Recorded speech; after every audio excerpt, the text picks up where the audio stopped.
5 years of silence. One shattered arm. A phone number she swore she'd never use. When Lena Parker locked herself in that bathroom with her ex-boyfriend's fist still echoing through the door, she had two choices: die quietly like she'd been taught, or call the most dangerous man in the city and pray he remembered her face. What happened next didn't save her life. It rebuilt it from the ground up. This is the story of the woman who survived by refusing to disappear. If you're watching from somewhere in this world, hit that like button and drop your city in the comments. I want to see how far Lena's story travels tonight. The bathroom floor was cold. Lena Parker pressed her back against the locked door, her right arm cradled against her chest at an angle that made her stomach turn. The bone had snapped clean. She'd heard it, felt it give way under Derek's boot when she'd tried to crawl past him toward the apartment door. Now the limb hung useless and screaming, every heartbeat sending fresh waves of agony through her shoulder and down into her fingertips. Outside, Derek's voice rose and fell in a rhythm she knew too well. Apologizing, pleading, threatening. The cycle always followed the same pattern, like a song she'd memorized against her will. "Baby, please, I didn't mean it. You know I didn't mean it." His weight hit the door. The frame shuddered. "Lena, open the door. We need to talk about this. We need to work through this together." Another impact. Harder this time. "Open the goddamn door!" Lena's left hand trembled as she reached into the pocket of her torn jeans. Her fingers found the small rectangle she'd carried for 8 months, a business card, edges worn soft from being touched and hidden and nearly thrown away 100 times. The paper was warm from her body heat. She pulled it out. Even in the dim bathroom light, she could read the name embossed in simple black letters, Victor Salerno. Below it, a phone number, nothing else. No title, no company, no explanation. Just a name that carried weight in every corner of this city, and a number she'd sworn she would never, ever use. The memory surfaced unbidden. A February night, snow falling outside the diner where she worked the graveyard shift. 3 men in expensive coats had taken the corner booth. She'd served them coffee and kept her head down, the way she always did. But when she'd set the check on the table, one of them, the one in the center, the one the others deferred to, had looked up at her. Really looked. Not the way men usually looked at Lena, not with hunger or dismissal or the casual cruelty she'd learned to expect. He'd looked at her the way someone might study a painting in a museum, seeing details invisible to everyone else. "You're hurt," he'd said quietly. The bruise on her cheekbone had been 3 days old, fading to yellow-green. She'd covered it with makeup. Nobody ever noticed. "I'm fine," she'd whispered automatically. "No." His voice had been calm, certain. "You're not." He'd left a $100 tip on a $12 check, and beneath the cash he'd placed a business card face down on the table. "When you're ready," he'd said, standing to leave. "Or when you have no other choice. Whichever comes first." Then he'd walked out into the February snow, and Lena had stood there with his card burning a hole in her apron pocket, wondering what kind of man could see through her so easily. That had been 8 months ago. Derek hit the door again. Something in the frame cracked. "I know you're scared, baby. I know I messed up, but we can fix this. We always fix this, right? We always work it out." Lena's vision blurred. Her broken arm throbbed in time with her pulse, each beat a reminder that this time was different. This time, Derek hadn't stopped. This time, when she'd fallen, he'd kept coming, kept kicking, kept breaking. This time, she'd seen something in his eyes that terrified her more than the pain. The realization that he'd crossed a line he couldn't uncross, and the only way forward was to cross it completely. If she opened that door, she wouldn't leave this apartment alive. Her thumb hovered over her phone screen. 5 years. 5 years of making herself smaller, quieter, easier to manage. 5 years of apologies for crimes she didn't commit, of walking on eggshells that always shattered beneath her feet. 5 years of telling herself that it wasn't that bad, that she could handle it, that leaving would only make things worse. 5 years of disappearing piece by piece until she'd almost forgotten what her own voice sounded like. Derek's shoulder slammed into the door. The lock rattled. "Lena, I swear if you don't open this door right now..." She dialed. The phone rang once, twice. "Don't make me break this door down, Lena," You know I don't want to do that. You know I hate when you make me. Yes. The voice on the other end of the line was exactly as she remembered it. Quiet, controlled, absolutely certain. A voice that didn't need to be loud to command every room it entered. Lena's breath caught. Her throat closed around the words she'd been preparing. For a moment, she couldn't speak at all. "Who is this?" Victor Salerno asked, his tone unchanged. "Patient." Her voice cracked. She tried again. "You gave me your card 8 months ago, at the diner." Silence. Then, "The February girl." Something about those 2 words, the fact that he remembered, that he'd labeled that moment in his own memory, broke something open in Lena's chest. "I need help." The words tumbled out in a whisper. "Please, I need—" Derek's fist crashed through the bathroom door panel. Splinters exploded inward. Lena screamed, "Where are you?" Victor's voice cut through the phone like a blade, all patience gone, replaced by something sharp and immediate. 2247 Riverside, Lena gasped. Apartment 3B. He's breaking through the door. My arm is broken. I can't. Lock yourself in the tub. Put the phone down, but don't hang up. I'm 12 minutes away. He'll get through the door before 11 minutes now. Go. Tub. Now. The command in his voice bypassed Lena's panic, went straight to her muscles. She scrambled backward, cradling her broken arm, and climbed awkwardly into the old clawfoot bathtub. She set the phone on the porcelain edge, Victor's voice still coming through the speaker. "I'm here," he said calmly. "I'm on my way. You're not alone." Derek's arm thrust through the hole in the door, fingers groping for the lock. "Found you," he snarled. Lena pressed herself against the back of the tub, making herself as small as possible. Her broken arm screamed. Her heart hammered so hard she thought her ribs might crack. Derek's hand found the lock, turned it. The door swung open. He stood in the doorway, chest heaving, knuckles bleeding from punching through the wood. His eyes were wild. Not with rage exactly, but with something worse. Righteousness. The absolute certainty that he was the injured party here, that Lena had forced him to this, that everything that happened next would be her fault. "Why do you always make me do this?" he asked, stepping into the small bathroom. "Why can't you just be good?" From the phone speaker, Victor's voice remained steady. 9 minutes. Derek's eyes snapped to the phone. His face twisted. "Who the hell is that? Who the hell are you talking to?" He lunged for the phone. Lena grabbed it first, clutching it to her chest with her good hand. Derek's fingers closed around her wrist, squeezing until she felt bones grind together. "Give me the phone." "No." The word came out stronger than Lena expected. "No." Derek's other hand rose. Lena flinched, bracing for the impact. "Touch her again," Victor's voice said quietly from the phone speaker, "and you won't have hands anymore." Derek froze. Something in that voice, the absolute lack of bluff, the promise delivered like a weather report, made him hesitate. "Who the fuck do you think you are?" Derek demanded, his grip on Lena's wrist loosening slightly. 7 minutes, Victor replied. "This is my girlfriend. My apartment. You got no right." 6 minutes, 30 seconds. "I suggest you start running." Derek's face flushed purple. "You threatening me? You don't even know who I am. You don't know what I'm capable of." Derek Thomas Morrison, age 32, works at Morrison Auto Parts, the business your father built before the cancer took him. You've been managing it into the ground for 3 years. You drink bourbon, you bet on sports you don't understand, and you hurt women because it's the only thing that makes you feel powerful. Victor's voice never rose, never changed tone. "You have 6 minutes. Use them wisely." The color drained from Derek's face. Who are you?"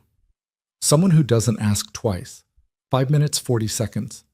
Derek's hand fell away from Lena's wrist. He backed toward the bathroom door, his bravado cracking like thin ice.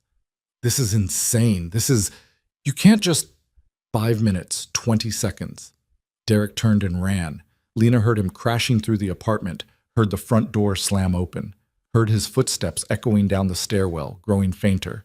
Then, silence. Lena sat in the bathtub, cradling her broken arm, phone pressed to her ear, listening to her own ragged breathing. "He's gone," she whispered.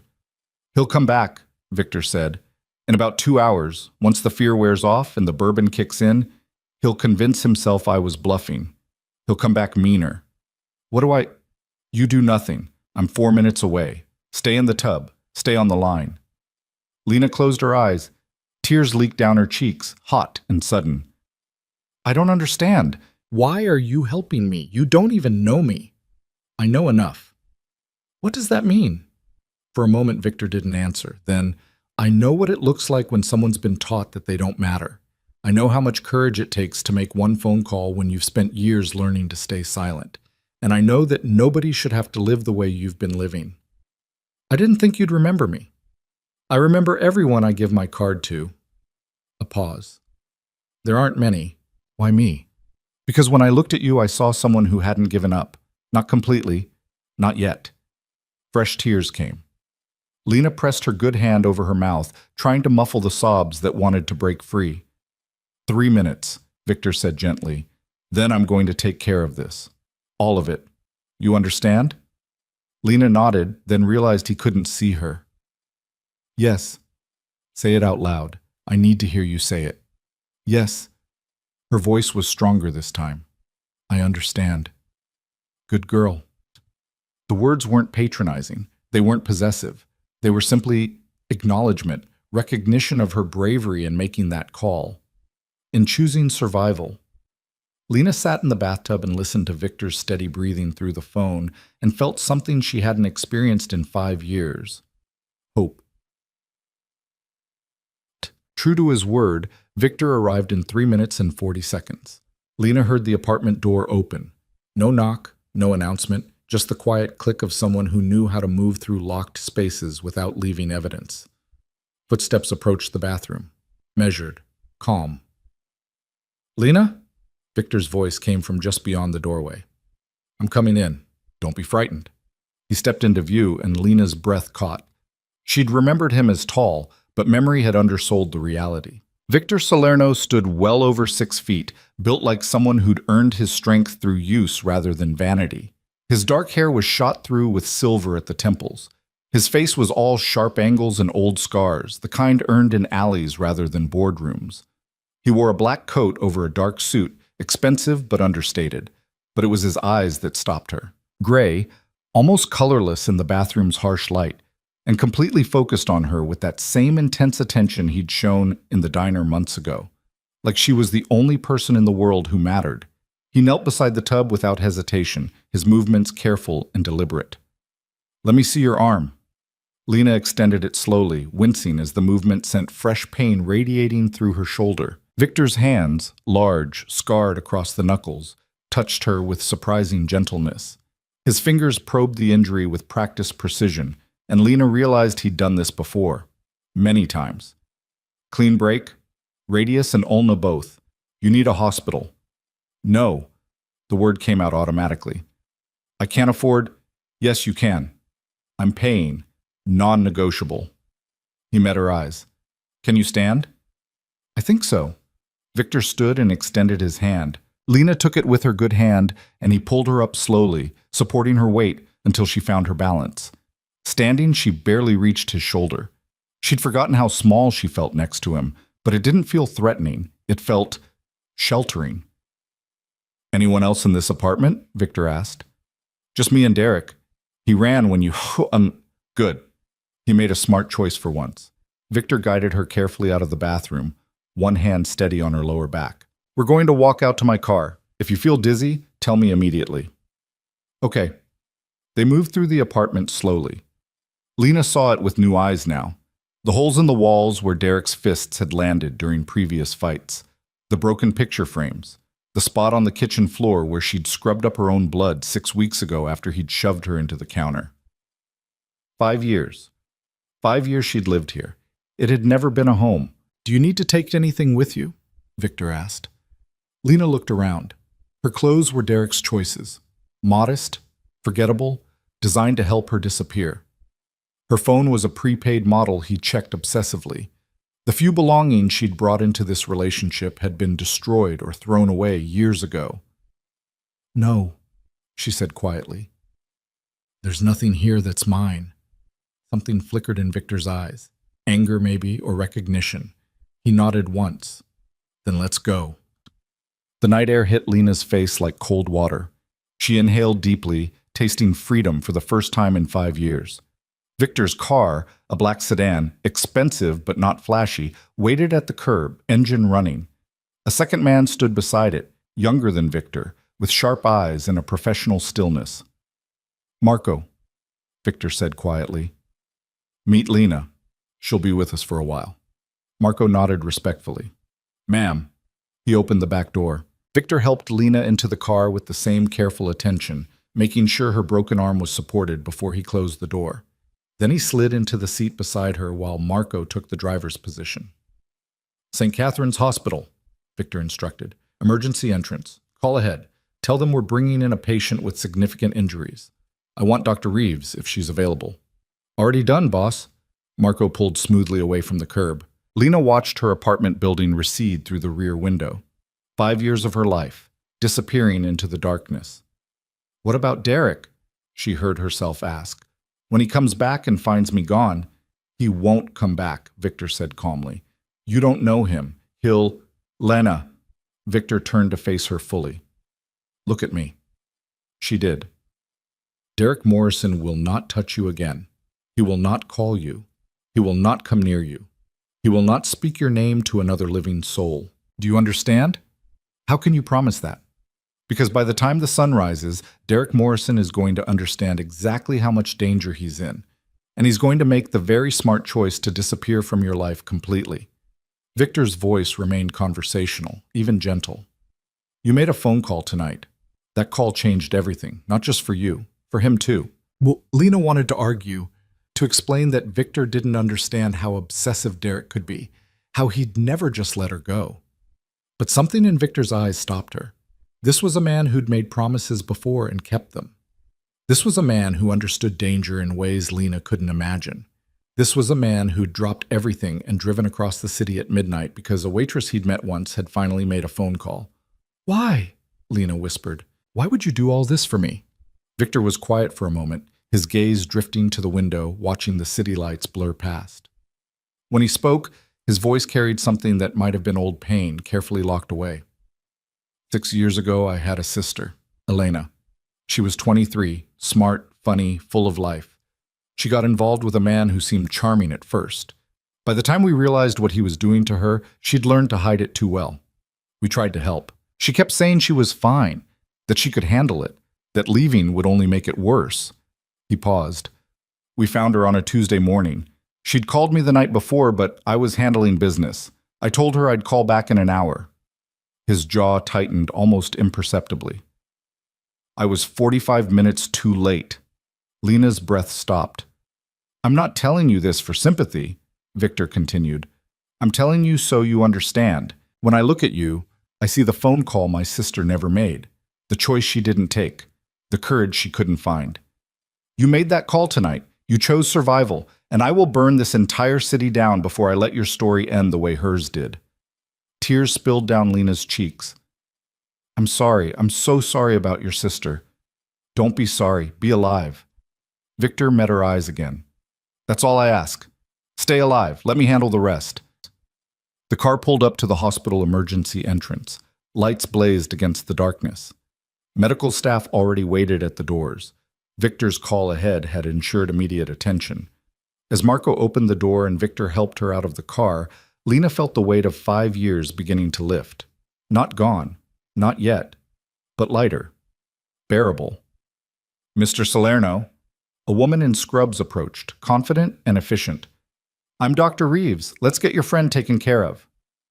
Friend. The word was a courtesy, a fiction. But as Victor walked beside Lena into the bright hospital lights, his hand steady on her back, she thought maybe someday it could be true. Maybe someday she'd be more than a ghost of his sister. Maybe someday she'd be Lena again. The emergency room blurred into a series of moments, x-rays, pain medication, gentle hands setting her broken bones. Dr. Reeves worked with calm efficiency, asking questions that Lena answered automatically, while Victor stood just outside the exam room, visible through the glass, a silent sentinel. This is a fresh break, Dr. Reeves said quietly. not quite meeting Lena's eyes. Very fresh.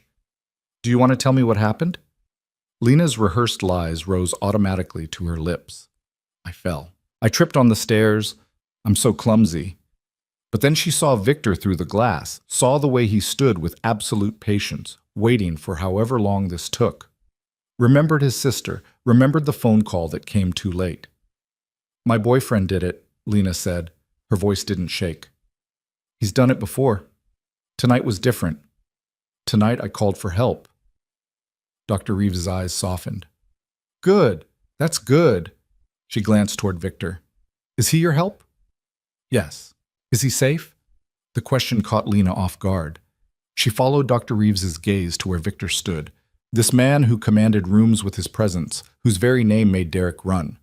A man she barely knew. A man who'd promised to protect her. Yes, Lena said, and realized she meant it. He's safe. Dr. Reeves nodded slowly. Okay, but you should know you have options. I can connect you with social workers, shelters, legal advocates. You don't have to rely on anyone else if you don't want to. I know. And Lena did know, appreciated the reminder that she still had choices. But this is the choice I'm making. All right then. Dr. Reeves finished wrapping the cast around Lena's arm, deep blue, surprisingly vibrant against her pale skin. You're going to need to come back in 6 weeks for follow-up x-rays. The bones will heal, but you'll need physical therapy to get full range of motion back. I'll make sure she gets there, Victor said from the doorway. Lena hadn't heard him approach, but Dr. Reeves didn't look surprised by his sudden presence. Mr. Salerno. Dr. Reeves's tone was professional but warm. Always a pleasure.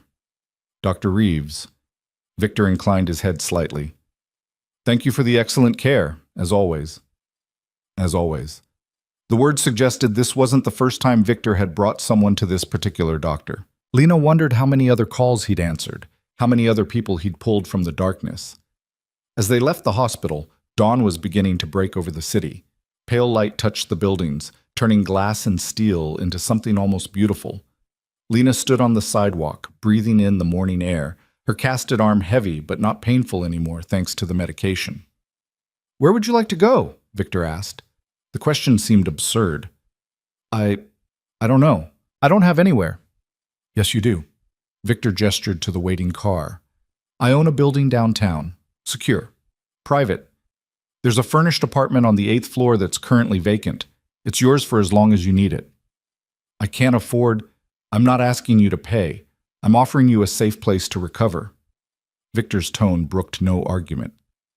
You can accept the help, Lena. It doesn't make you weak. It doesn't mean you owe me anything. It just means you're smart enough to take the hand that's being offered. Lena looked at this man who'd appeared in her life twice now. Once to see her when she was invisible, once to save her when she was dying. A dangerous man. A powerful man. A man who could probably snap her in half without effort, but also a man who'd lost his sister and spent 6 years trying to rewrite that ending with every broken woman who found his card. Okay, Lena said. Thank you. Don't thank me yet. We still have work to do. What kind of work? Victor opened the car door for her. The kind that makes sure Derek Morrison never hurts anyone again. The apartment was beautiful. Lena stood in the center of the living room, turning slowly to take it all in. Floor-to-ceiling windows overlooked the city. Modern furniture in soft grays and blues. A kitchen with gleaming appliances. A bedroom with an actual door that locked from the inside. The building has 24-hour security, Victor explained, standing near the entrance while Marco set down the bags they'd stopped to purchase. Clothes, toiletries, basic necessities. Cameras in all common areas. You have a panic button by the bed and another in the bathroom. Press either one, and my people will be here in under 3 minutes. Your people, Lena repeated. Who are your people exactly? Victor smiled slightly. Men and women who work for me, who understand that certain lines should never be crossed, and that people who cross them need to be reminded of their mortality. You're talking about... Lena paused. What exactly do you do, Victor? I solve problems. Some legally, some less so. He met her eyes directly. I won't lie to you about what I am, Lena. I'm not a good man. I've done things that would horrify you, but I have rules. Lines I don't cross, and hurting the innocent is the brightest line of all. Is that why you help people like me? People like you aren't a category. You're individuals. Each person I help is a choice I make. A small piece of redemption I can't earn, but keep trying for anyway. Victor moved toward the door. Get some rest. Real rest. Marco will be downstairs if you need anything. I'll come by tomorrow evening to discuss next steps. Wait. Lena crossed the room, stopping a few feet from him. What happens to Derek? Really? Victor's expression didn't change. What would you like to happen to him? The question hung in the air between them. Lena thought about 5 years of fear, 5 years of carefully managed violence, 5 years of becoming smaller and quieter until she was practically invisible. She thought about the look in Derek's eyes tonight when he'd kicked her broken arm, the certainty that he could do anything he wanted to her because she was his. I want him to be afraid, Lena heard herself say. The way he made me afraid.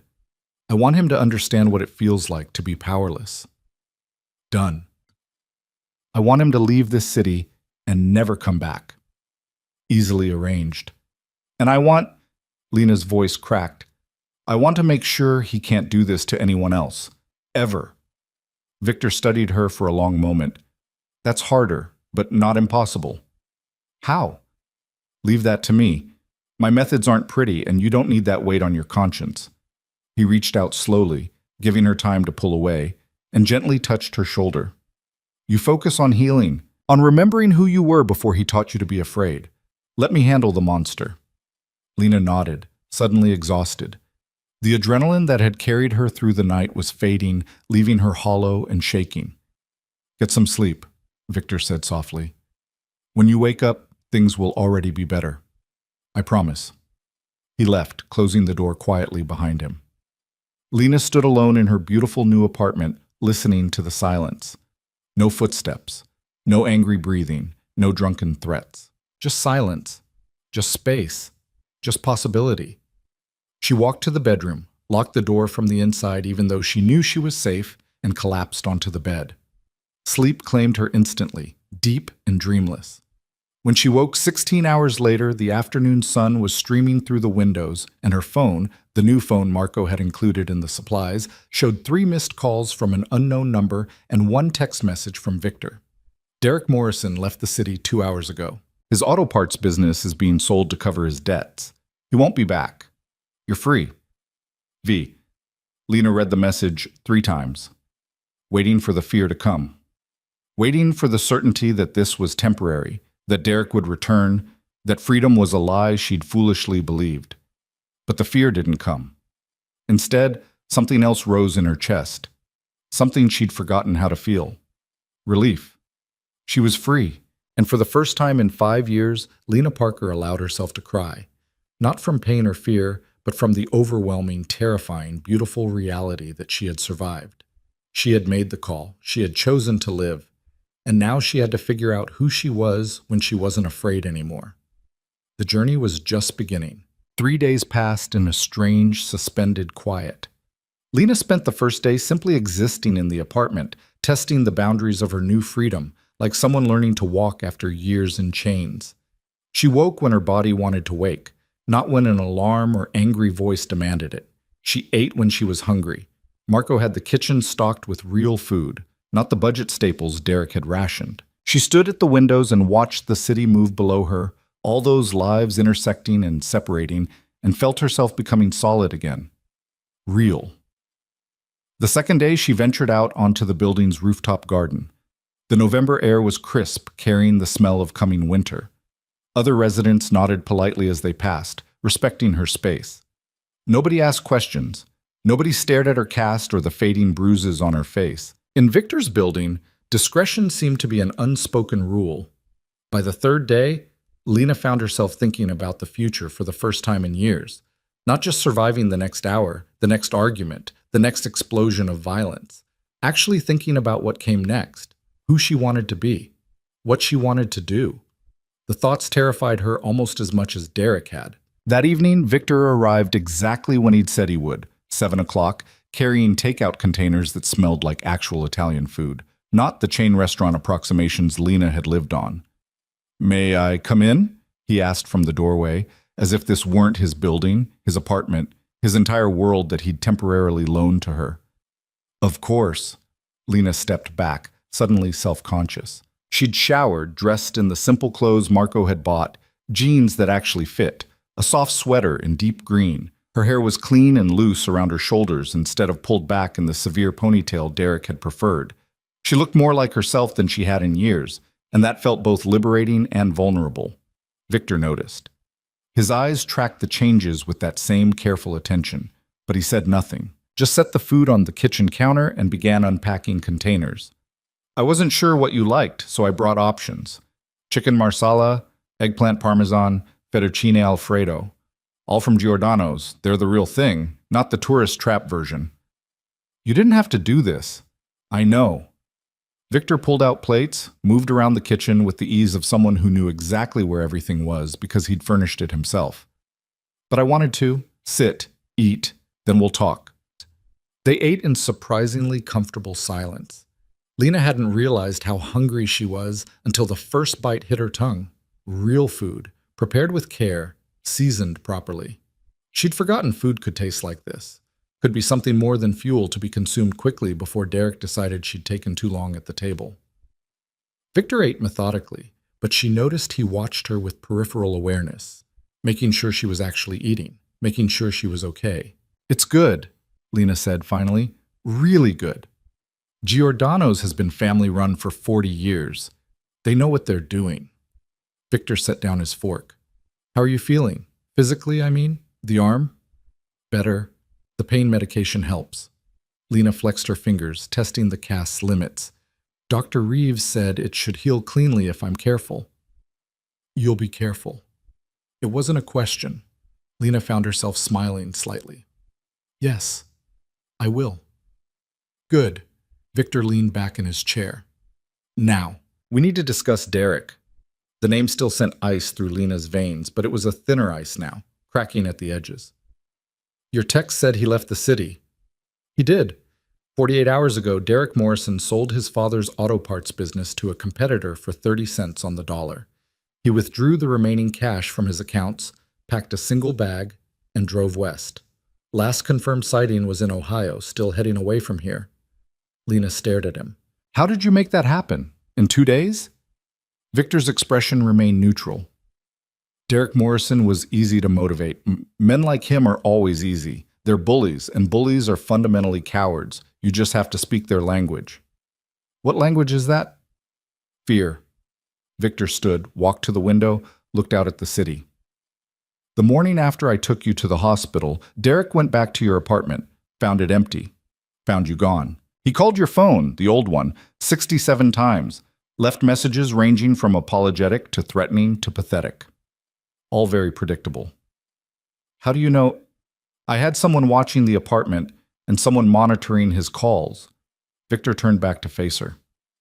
That afternoon, Derek went to work, told his employees you'd left him, that you'd stolen money from him, that if anyone saw you, they should call the police. Classic abuser playbook, trying to poison your reputation before you could tell your side. Lena's hands clenched. Did anyone believe him? Doesn't matter, because that evening, Derek had a visitor at the shop. You. No, I sent Marco. Marco is very good at making certain points clear without raising his voice. Victor moved back to the table, sat down. Marco explained to Derek that his behavior toward you had been noticed, that certain people were very interested in ensuring you remained safe, that Derek's options had narrowed considerably. What options? Option 1, Derek could leave town immediately, sell his business, and never contact you or speak your name again. In exchange, he'd get to keep his kneecaps and his freedom. Lena's breath caught. And option 2? Option 2 involved a much longer conversation, several friends of mine with specific skill sets, and a shallow grave in the Pine Barrens. Victor's voice remained conversational. Marco made it clear which option I preferred, but emphasized that the choice was entirely Derek's. Lena didn't know what it was. Terrifying, excessive, exactly what Derek deserved. That's a death threat. No, it's a promise of consequences for actions already taken. There's a difference. Victor met her eyes. Men like Derek Morrison have operated their entire lives without meaningful consequences. Someone backs down, someone forgives, someone convinces the victim she's overreacting. The abuse continues because the cost-benefit analysis always favors the abuser. I simply adjusted the math. By threatening to kill him. By making him understand that you are protected. That touching you again would be the last autonomous choice he ever made. That understanding motivated Derek to make better decisions than he's made in years. Lena processed this slowly. Part of her, the part that had been broken and rebuilt wrong over 5 years, wanted to be horrified. Wanted to insist that violence wasn't the answer, that there were proper channels, that Victor had crossed a line. But a larger part, a part that remembered every bruise and broken promise, every time Derek had hurt her and faced zero consequences, felt something else entirely. Satisfaction. Did Marco hurt him? She asked quietly. Marco adjusted Derek's perspective without laying a hand on him. Derek left the meeting with his body intact and his pride in pieces, exactly as intended. Victor paused. Derek made his choice within 6 hours. Smart man, when properly motivated. And his business? I bought it through a shell company, sold it to a competitor who will actually run it properly.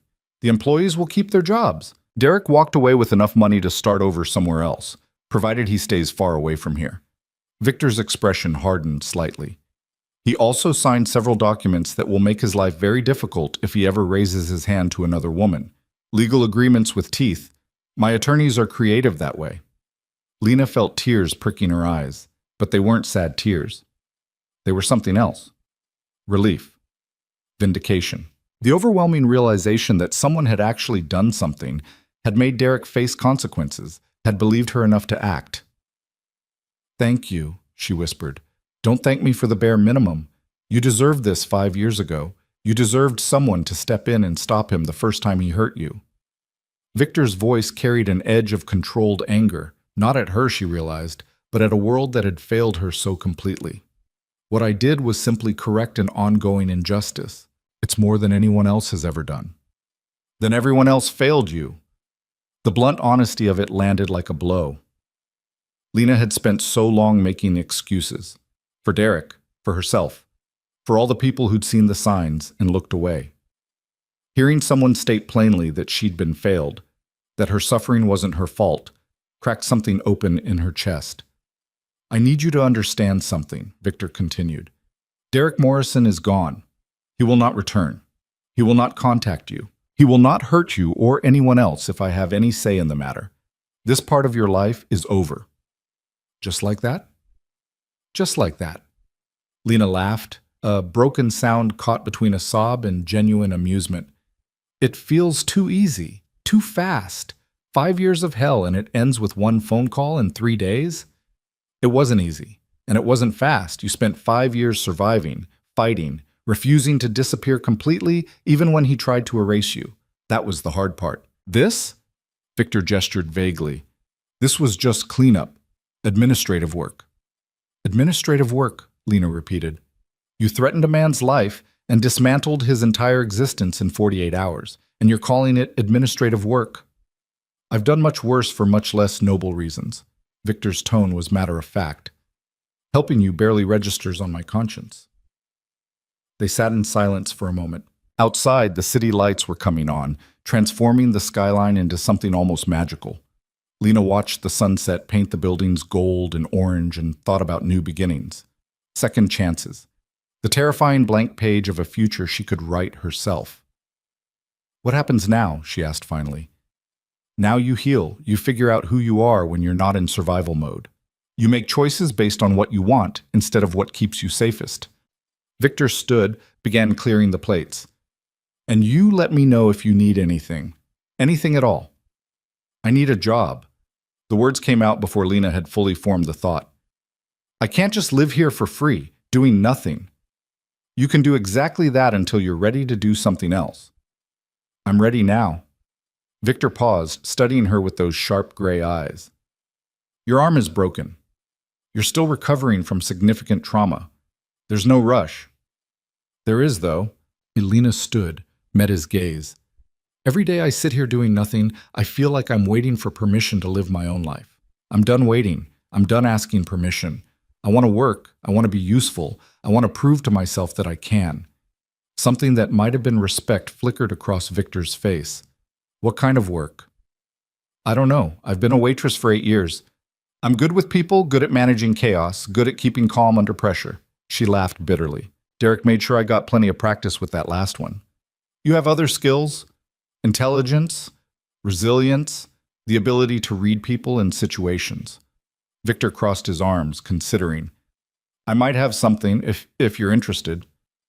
What kind of something? I own several legitimate businesses in addition to my less legitimate enterprises. Restaurants, clubs, a security consulting firm. The restaurant group is always looking for experienced managers. The pay is fair, the work is real, and nobody will ask questions about your past. You're offering me a job?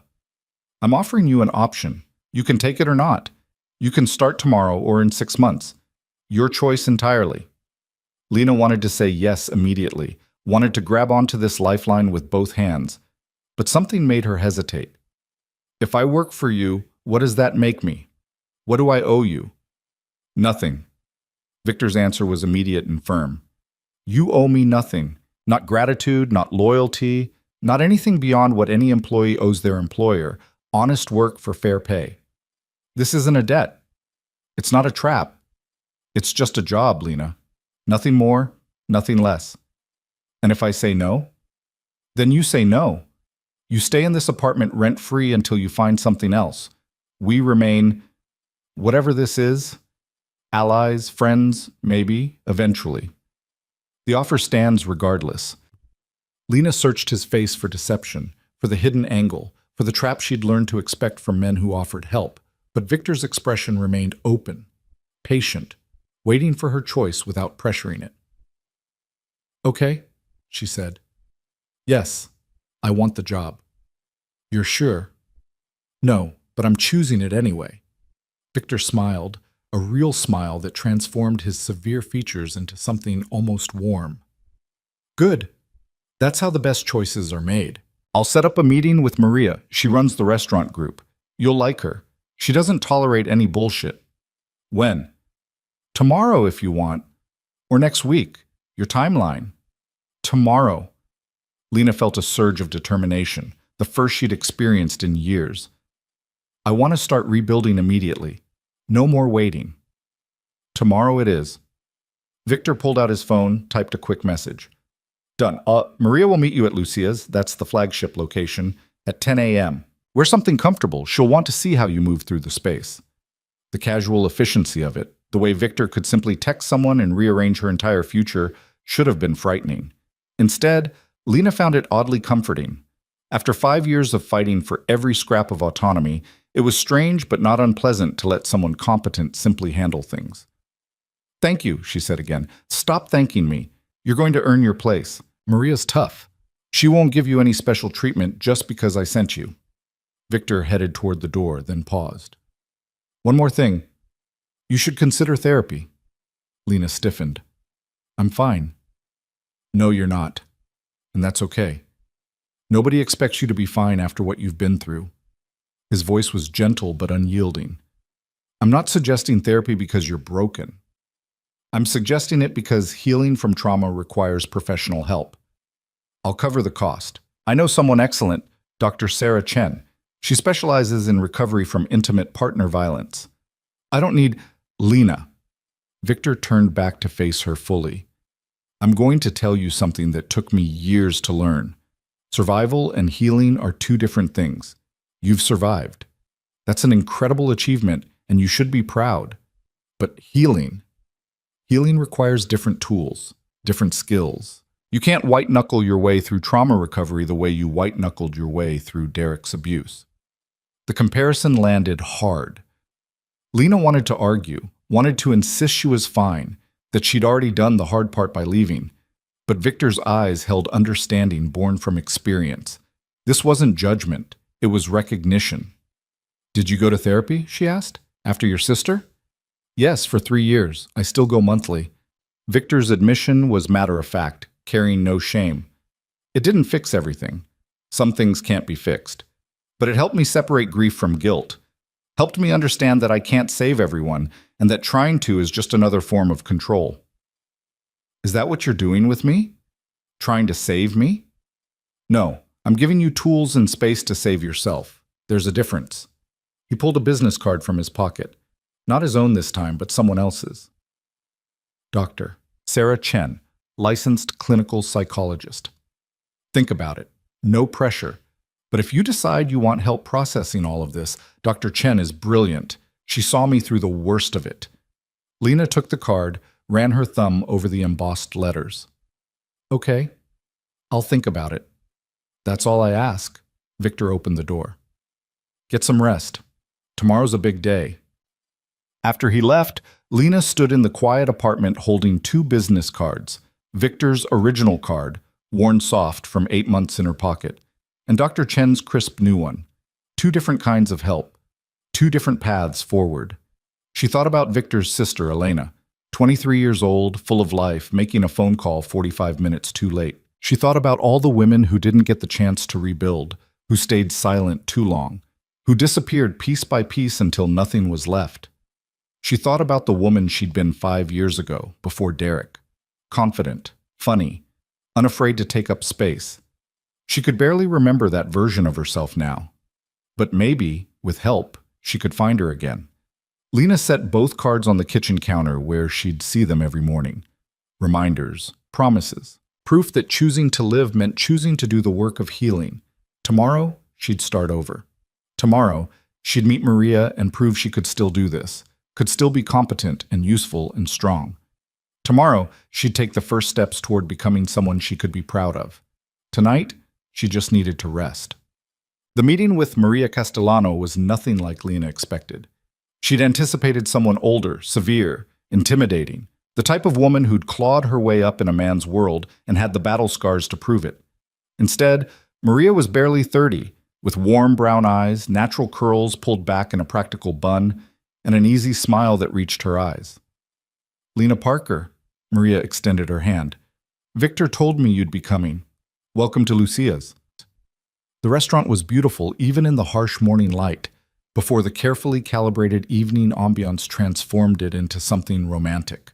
High ceilings, exposed brick, an open kitchen where chefs were already prepping for lunch service. The smell of fresh bread and garlic and tomatoes made Lena's stomach rumble. Thank you for meeting with me, Lena said, shaking Maria's hand. The woman's grip was firm, professional. Victor doesn't send people my way often. When he does, I pay attention. Maria gestured toward the dining room. Let's walk and talk. I want to show you the operation. They moved through the restaurant while Maria explained the business. 3 locations now, all doing well, plans for a 4th next year. She talked about her philosophy, good food, fair wages, treating staff like family. She pointed out the flow of the space, the careful choreography that turned chaos into efficiency during rush hours. Victor mentioned you have restaurant experience, Maria said as they reached the kitchen. 8 years as a waitress. I've done everything from diners to upscale casual. I'm good with difficult customers, good at managing multiple tables, good at staying calm when things go wrong. What about management experience? Lena hesitated. None officially, but I've trained new staff, covered for managers who called out, handled scheduling conflicts. I just never had the title. Why not? The honest answer involved Derek, involved being held back deliberately, involved having every achievement minimized or sabotaged. Lena chose a simpler truth. The places I worked didn't invest in promoting from within. I was good enough to handle extra responsibilities, but not good enough to be compensated for them. Maria's expression suggested she'd heard this story before. That won't happen here. You do the work, you get the recognition, and the pay that comes with it. She pulled out her phone, checked something. Victor said you're recovering from an injury. How's your mobility? Lena flexed her casted arm.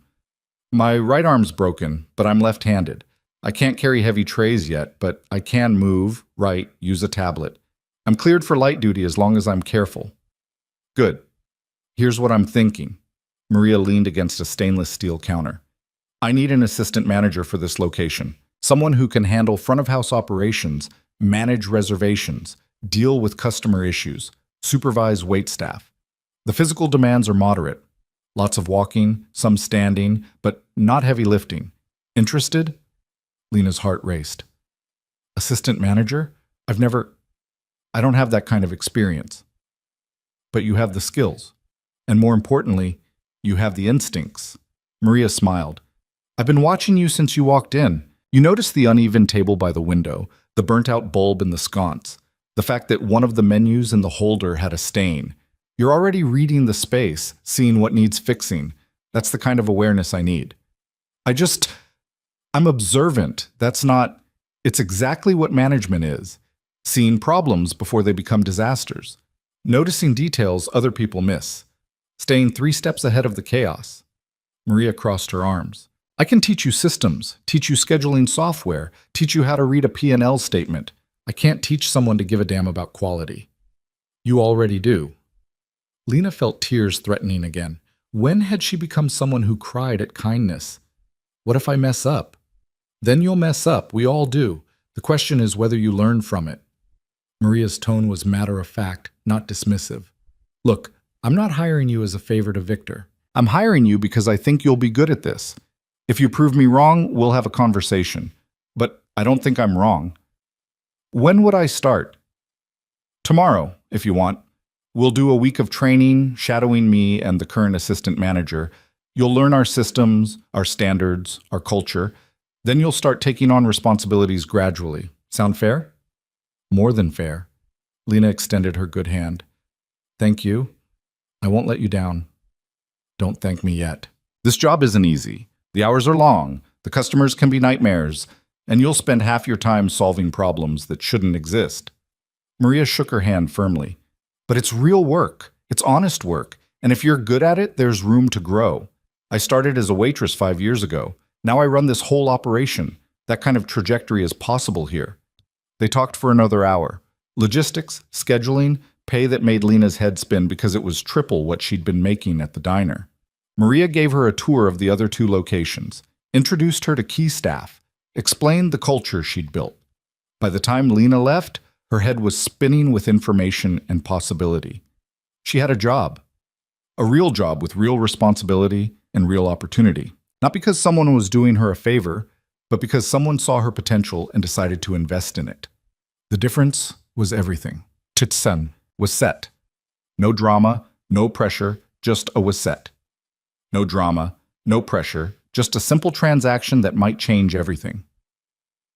After hanging up, Lena sat on the couch in her safe apartment, looking out at the city lights, thinking about the week she'd just lived. 7 days ago, she'd been trapped in a bathroom with a broken arm, calling a number she'd carried like a talisman for 8 months. Now she was free, employed, and taking active steps toward healing. It felt impossible. It felt miraculous.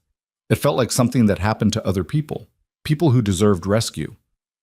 But it had happened to her. Her phone buzzed, a text from Victor. Maria says you impressed her. I'm not surprised. Proud of you.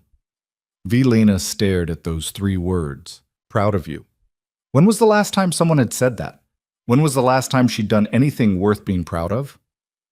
She typed back, Thank you for everything. I start tomorrow. His response came quickly.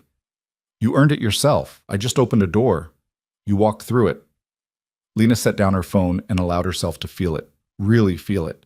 Not just relief or gratitude, but something fiercer, pride, determination. The bone-deep certainty that she was going to survive this, was going to rebuild herself into someone stronger and better than before. Derek was gone. The fear was fading. The future was unwritten. And for the first time in 5 years, Lena Parker was the one holding the pen. The first month passed in a blur of new routines and small victories. Lena threw herself into work at Lucia's with an intensity that surprised even Maria. She arrived early, stayed late, absorbed information like someone making up for lost time. The restaurant's rhythms became her own.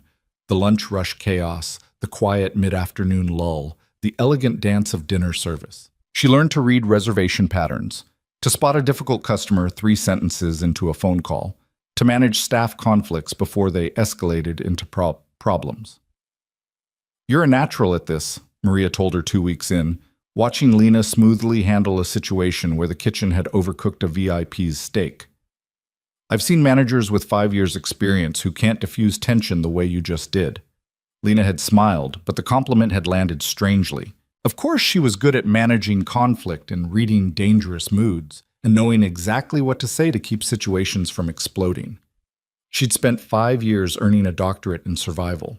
These skills weren't natural. They were hard-won through pain and fear and desperate necessity.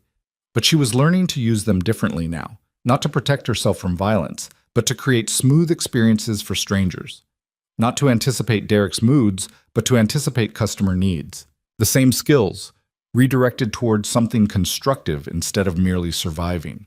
Her therapy sessions with Dr. Chen followed a similar pattern of repurposing pain into growth. Every Thursday at 4 o'clock, Lena sat in the calm, plant-filled office and slowly unpacked 5 years of trauma. Dr. Chen never pushed, never judged, simply created space for Lena to process at her own pace. "You're doing remarkably well," Dr. Chen said during their 4th session. "The progress you've made in a month would take some people 6 months or more." "I had good help," Lena replied, thinking of Victor and Maria and Marco and this entire network of people who'd appeared in her life like guardrails on a dangerous road.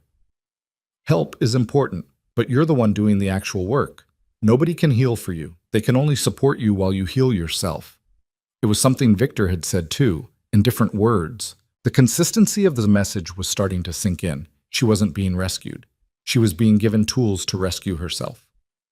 Victor himself remained a steady, somewhat mysterious presence. He checked in regularly but never intrusively, a text every few days asking how she was doing, occasional dinners where they talked about work and the city and everything except the violence that had brought them together. He never asked for anything, never implied she owed him, never crossed the professional distance he'd established. Lena found herself both grateful for his restraint and curious about the man beneath the controlled surface. Who was Victor Salerno when he wasn't solving other people's problems? What did he do when he wasn't dismantling abusers and running criminal enterprises? Did he have friends, hobbies, people he loved? She'd asked Maria once, carefully casual while they were closing the restaurant. "Victor, he's complicated." Maria had wiped down the bar with practiced efficiency. "Known him 6 years now. He gave me the loan to open this place when no bank would touch me. Single woman, no collateral, just a dream and a solid business plan. Never asked for anything except that I run it well and treat my people right." "Is he dangerous?" Maria had looked at her directly. "Yes, very. But not to people who don't deserve it. Victor has rules, lines, and he's absolutely ruthless about enforcing them." "Do you know what happened with Derek? Really happened?" "I know Victor made a problem go away. I know you're safe now. The details?" Maria shrugged. "Not my business. Victor handles things his way. I've learned not to look too closely at the how, just be grateful for the results." The conversation had stayed with Lena, raised as many questions as it answered. She knew Victor had threatened Derek, had dismantled his life with surgical precision. But what else had happened? What had Marco actually said during that meeting at the auto shop? What other pressures had Victor applied to ensure Derek stayed gone?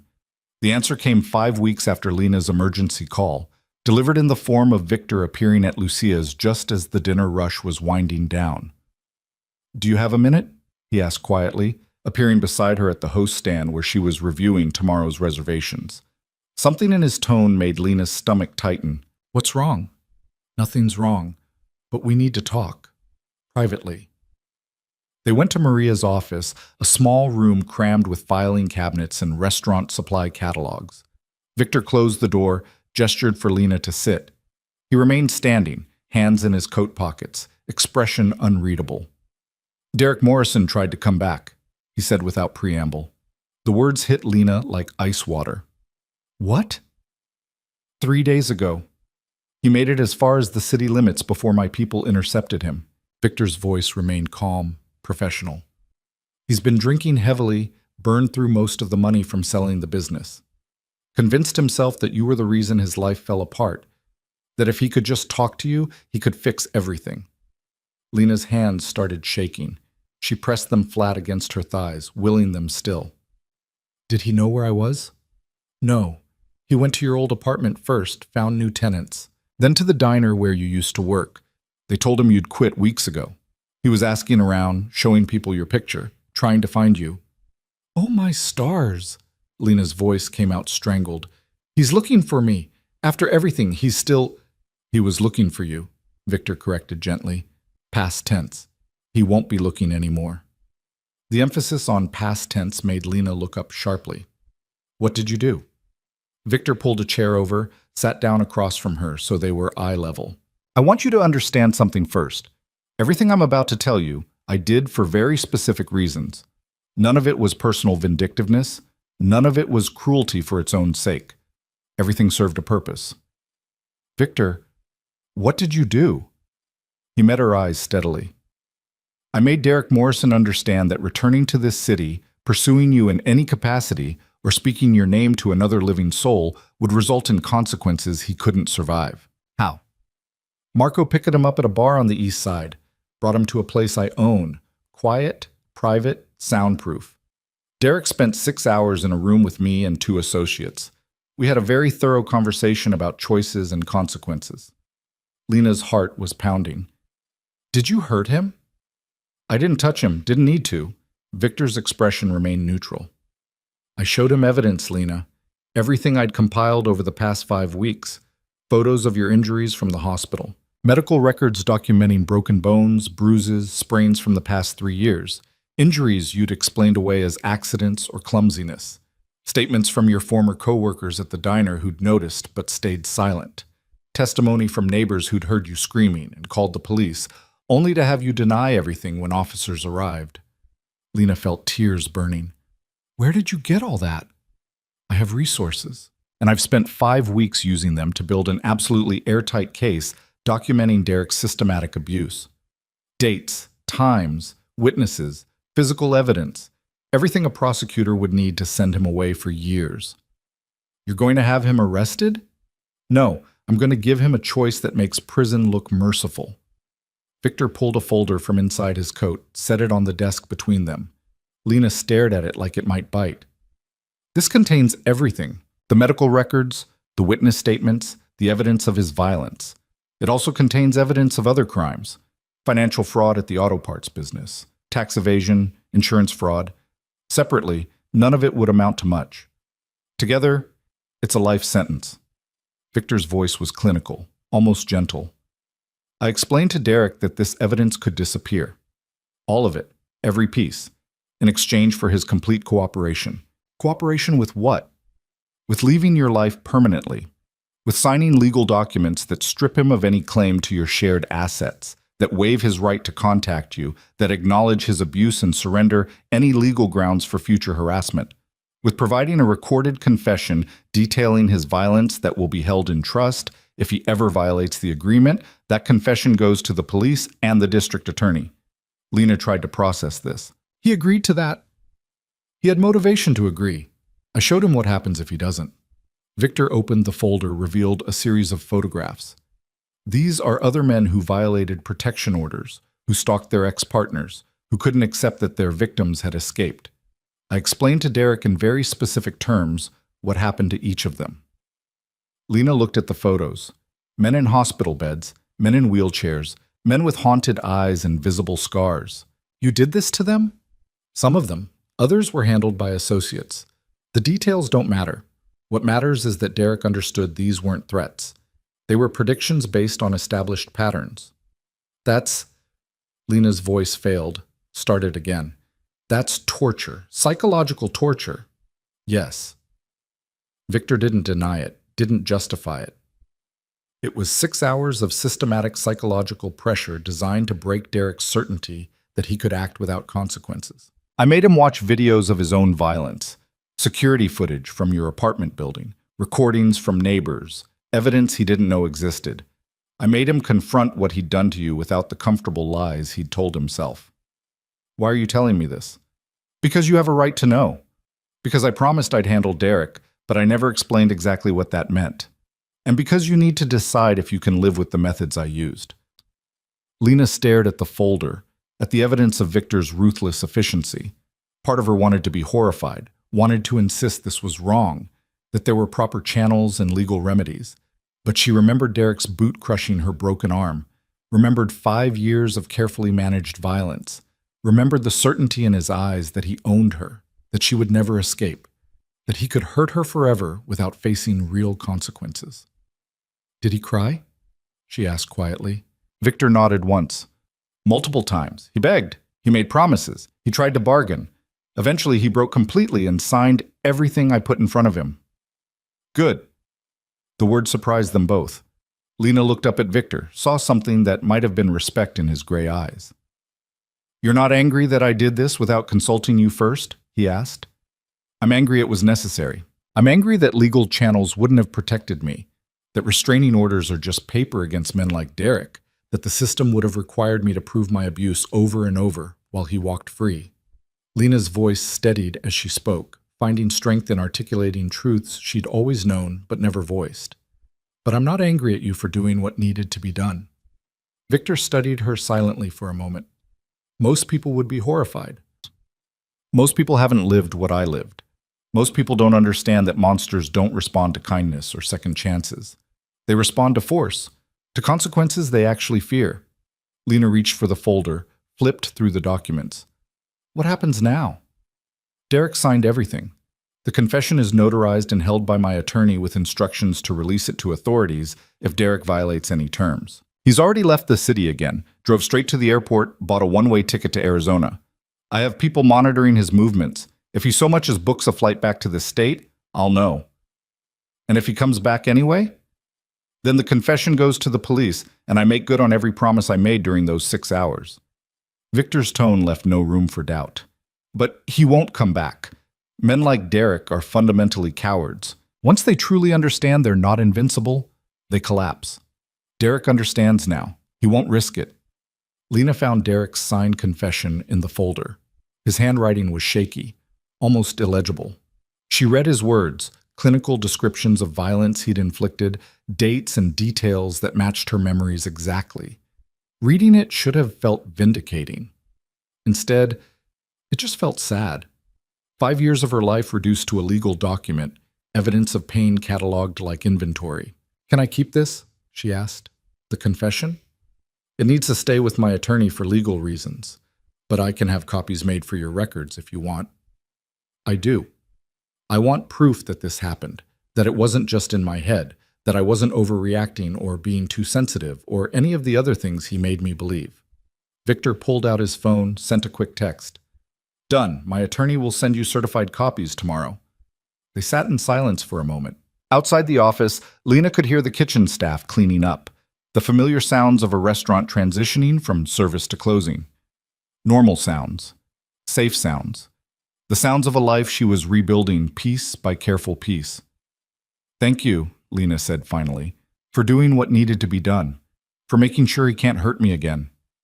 You don't need to thank me for basic decency. It's not basic decency. Most people wouldn't do a fraction of what you've done. Most people would have called the police that first night and washed their hands of the whole situation. Lena met his eyes.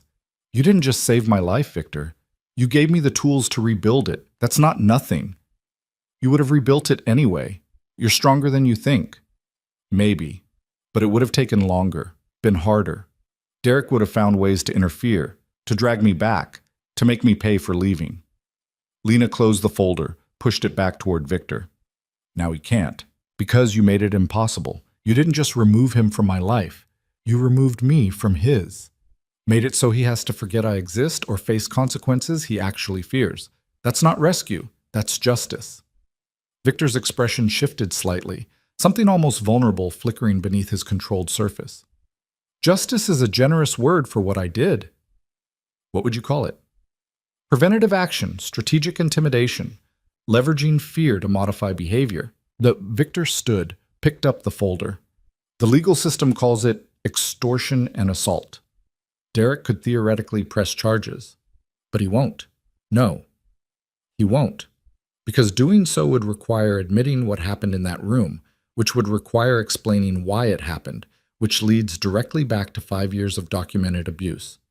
Derek made a rational choice based on complete information. He chose self-preservation. Lena stood too, steadier than she'd been when this conversation started. I should get back to work. We're still finishing closing procedures. Of course. Victor moved toward the door, then paused. Lena? What I did to Derek, the psychological pressure, the systematic breaking down of his defenses. That's not something I'm proud of. It was necessary, and I'd do it again in a heartbeat, but it's not who I want to be. Who do you want to be? The question seemed to catch him off guard.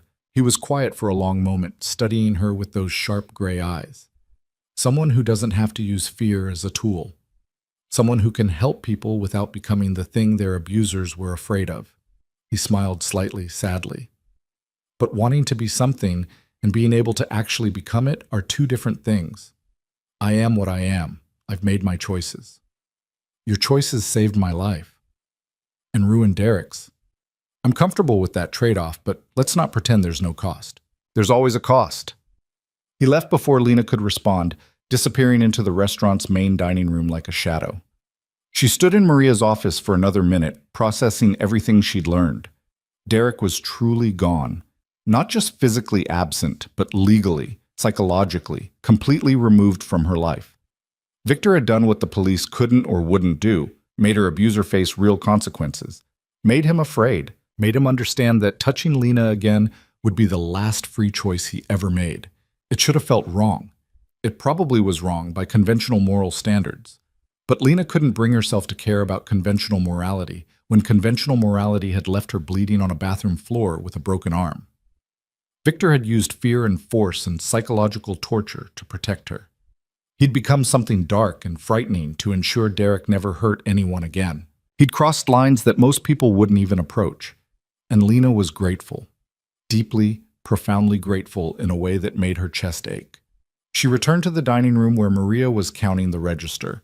Her boss looked up, read something in Lena's expression. Everything okay? Yeah. Lena picked up the reservation book, began her closing routine. Everything's going to be okay. For the first time since making that desperate phone call 5 weeks ago, Lena actually believed it. Well, the next morning, a thick envelope arrived by courier. Certified copies of Derek's confession, signed and notarized, sealed in plastic sleeves like the legal evidence they were. Lena read through them once, slowly, forcing herself to confront every detail. Then she locked them in the small safe Victor had installed in her apartment, next to her passport and birth certificate and the other documents that proved she existed. The confession was proof too, proof that her pain had been real, that her fear had been justified, that she hadn't imagined the horror of those 5 years. She didn't need to look at it again. Just knowing it existed was enough. Her therapy session that afternoon was the hardest yet. Dr. Chen listened quietly as Lena described Victor's methods, Derek's breakdown. The confession now locked in her safe. The therapist's face remained neutral, professional, giving nothing away. How do you feel about what Victor did? Dr. Chen asked when Lena finished. Grateful. Relieved. A little scared by how grateful I am. Lena twisted her hands together. Is that wrong? Should I be horrified instead? There's no should when it comes to feelings. You feel what you feel. The question is whether those feelings serve you or harm you. Dr. Chen leaned forward slightly. Do you feel like Victor's actions were proportionate to the threat Derek posed? Yes, absolutely. Derek would have kept coming back, kept trying to hurt me.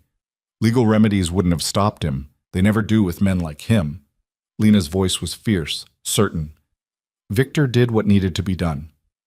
And the methods he used, the psychological torture, the systematic breaking down of Derek's sense of safety, does that concern you? It would concern me if he'd done it to someone who didn't deserve it. But Derek did deserve it. He earned every second of those 6 hours. Lena paused.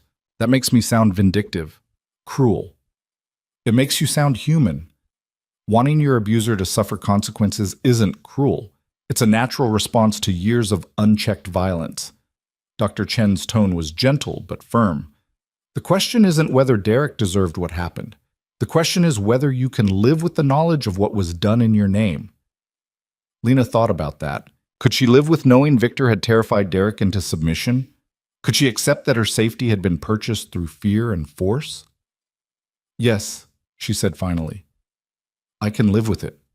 Because the alternative was living in fear forever, always looking over my shoulder, always waiting for Derek to find me and finish what he started. Victor took that fear away. I'll carry the weight of his methods if it means I get to be free. Dr. Chen nodded slowly. That's a choice you're allowed to make. Just be aware that choices like these have long-term psychological impacts. Knowing violence was done on your behalf, even justified violence, can affect how you see yourself in the world. I already know the world is violent. I already know that sometimes force is the only language abusers understand. Lena met her therapist's eyes. Victor didn't teach me that. Derek did. Victor just used that knowledge to protect me instead of hurt me. Fair enough. But let's talk about what happens now. Derek is gone, truly gone this time. How does that change things for you? The question opened something in Lena's chest. How did it change things? She'd spent 5 weeks in a strange limbo, free but not quite safe, healing but not quite whole. Now Derek was truly neutralized, not just absent, but legally and psychologically bound to stay away. It means I can stop looking over my shoulder, Lena said slowly, working it out as she spoke. I can plan for a future that extends beyond next week. I can make choices based on what I want instead of what keeps me safest. I can just exist without fear. That's significant. That's transformative, Dr. Chen smiled. What do you want to do with that freedom? Lena thought about her job at Lucia's, about Maria's quiet confidence in her abilities, about the way the restaurant's rhythms had become comforting instead of chaotic. She thought about this apartment with its locked doors and panic buttons, about therapy sessions where she slowly unpacked years of trauma, about the careful network of support Victor had built around her. I want to be good at my job, really good. I want to prove Maria right for believing in me. Lena's voice grew stronger. I want to keep going to therapy until I've processed all of this, until I understand who I am without the fear. And I want to help other people the way Victor helped me. What does that look like? I don't know yet, but there are other women like me, women trapped, women afraid, women who don't know how to escape. Maybe I can help them. Maybe surviving all this means something if I use it to help others survive too. Dr. Chen's smile widened. That's a beautiful goal and very achievable. There are organizations that work with domestic violence survivors, that need people with your lived experience to mentor others, to show them that escape is possible. I'd like that. Not now, I'm not ready now. But someday, when I'm stronger. You're already stronger than you think. But yes, take the time you need. Healing isn't a race. The session ended with homework. Write down 3 things Lena wanted to accomplish now that Derek was truly gone. Not survival goals, not safety goals. Actual aspirations for the future. Things she wanted to do, become, experience. Lena went home and stared at a blank page for an hour before finally writing. 1. Become the kind of manager Maria is. Someone who sees potential in broken people and gives them room to heal while they work. 2. Help other survivors escape their abusers the way Victor helped me escape mine. 3. Learn to trust my own judgment again. Learn to take up space. Learn to be loud. The goals felt audacious, almost arrogant. Who was she to think she could accomplish any of this? She was just a waitress with a broken arm and 5 years of trauma, stumbling towards something that resembled a functional life.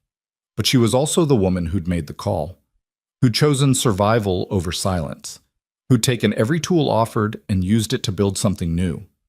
Maybe audacious goals were exactly what she needed. 2 weeks later, Lena got confirmation that Derek had settled in Phoenix, found work at a warehouse, and was attending court-mandated anger management classes as part of his agreement with Victor. He was complying with every term, avoiding alcohol, staying away from relationships. He's behaving, Marco told her during one of his periodic check-ins. Victor sent him by every week or so, ostensibly to make sure Lena had everything she needed, really to provide updates on Derek's movements. Quiet life, keeping his head down. I don't think he'll be a problem. What if he stops being quiet? Marco's expression was stone. Then we remind him why quiet is healthier. The certainty in his voice should have been troubling. Instead, Lena found it deeply comforting. Victor's protection wasn't temporary or conditional. It was permanent, enforced by people who understood violence and weren't afraid to use it when necessary. She was learning to be okay with that, learning to accept that sometimes justice existed outside courtrooms and legal systems. Sometimes justice was a man named Marco, making sure your abuser stayed terrified enough to behave. Sometimes Justice was a broken man in Phoenix, looking over his shoulder, knowing that the woman he'd spent 5 years hurting was finally, completely out of his reach. And sometimes Justice was simply getting to live without fear. Lena chose to believe in that kind of justice, chose to be grateful for the methods that made it possible, chose to move forward instead of looking back. Derek was gone. The fear was fading, the future was wide open, and Lena Parker was finally free. Freedom, Lena discovered, was harder than survival. Survival had rules. Keep your head down. Don't provoke. Anticipate danger. Move carefully through the world like you're made of glass. Survival was a well-worn path, painful but familiar, and Lena had walked it so long she'd memorized every step. Freedom had no map. 3 months after Derek's departure, Lena stood in Lucia's kitchen at 2 a.m, unable to sleep, unable to stop the thoughts racing through her mind. She'd been promoted to full manager a week ago. Maria's assistant had relocated for family reasons, and Maria had offered Lena the position without hesitation. The raise was substantial, the responsibility was significant, and Lena had accepted immediately, riding a wave of confidence that felt foreign in her own skin. Now, alone in the quiet restaurant, doubt crept in like smoke under a door. What if she couldn't handle it? What if Maria's faith was misplaced? What if the first real crisis exposed Lena as the fraud she sometimes felt like? A broken woman playing at being whole, pretending competence she didn't actually possess? Her phone buzzed. A text from Victor. Saw the kitchen light from the street. Everything okay? Lena looked toward the front windows, saw a familiar black sedan parked across the street. Of course Victor was out at 2 a.m. Of course he'd noticed her light. The man seemed to operate on a different circadian rhythm than normal humans. Always awake, always watching, always aware. She texted back, "Can't sleep, mind's too loud." 3 minutes later, Victor appeared at the front door. Lena let him in, locked it behind him. He wore dark jeans and a leather jacket, looking more human than his usual suits allowed. More approachable, almost normal except for the weight he carried in his eyes. The burden of a man who'd seen and done too much to ever be truly at ease. "What's got your mind racing at 2 a.m.?" he asked, following her to the bar where she'd been sitting with herbal tea and a notebook full of scribbled anxieties. Everything. Nothing. The promotion, mostly. Lena poured Victor a coffee from the pot she'd brewed. He took it black. Always, no sugar or cream to soften the bitter edge. "Maria thinks I'm ready. I'm not sure I agree." Maria's built 3 successful restaurants from nothing. She knows talent when she sees it.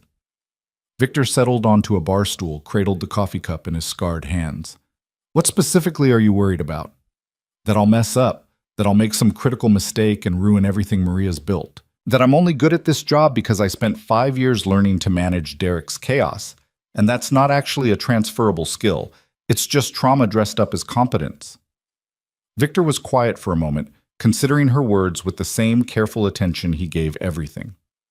"You think your ability to read situations, anticipate problems, and stay calm under pressure is just trauma, isn't it? It's a skill set born from trauma. That's different from being just trauma." Victor sipped his coffee. A surgeon develops steady hands through years of practice. A soldier develops tactical awareness through combat experience.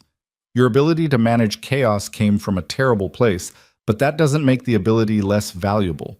You've simply learned to redirect it toward something constructive. Dr. Chen said something similar. "Dr. Chen is smart. You should listen to her." Victor smiled slightly. "And to Maria, and to me. We all see the same thing, someone capable, intelligent, and resilient who hasn't quite accepted those truths about herself yet."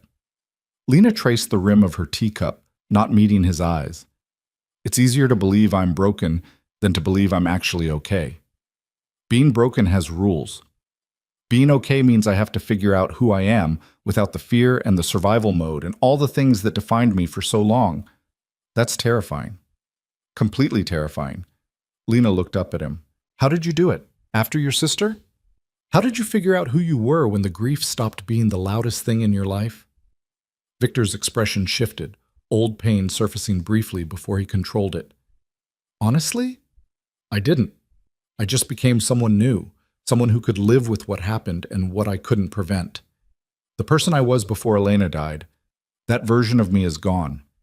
I'm what's left after the grief burned through everything soft. That's bleak. What? Most wish the boy. It's realistic. Trauma changes you, Lena. Fundamentally, you don't go back to who you were before. That person doesn't exist anymore. You just become someone new who carries the weight of what happened. Victor set down his coffee cup. But here's the thing. Nobody tells you. That new person can be stronger, wiser, more compassionate. The trauma doesn't have to define you, but it will shape you. The question is whether you let it shape you into something bitter or something better. I don't want to be bitter. Then don't be. Choose differently. Every day make the active choice to use what you learn to build instead of destroy, to help instead of hurt, to be the person you needed when you were trapped. The words landed like a key turning in a lock. Lena felt something shift inside her chest, a subtle realignment of perspective.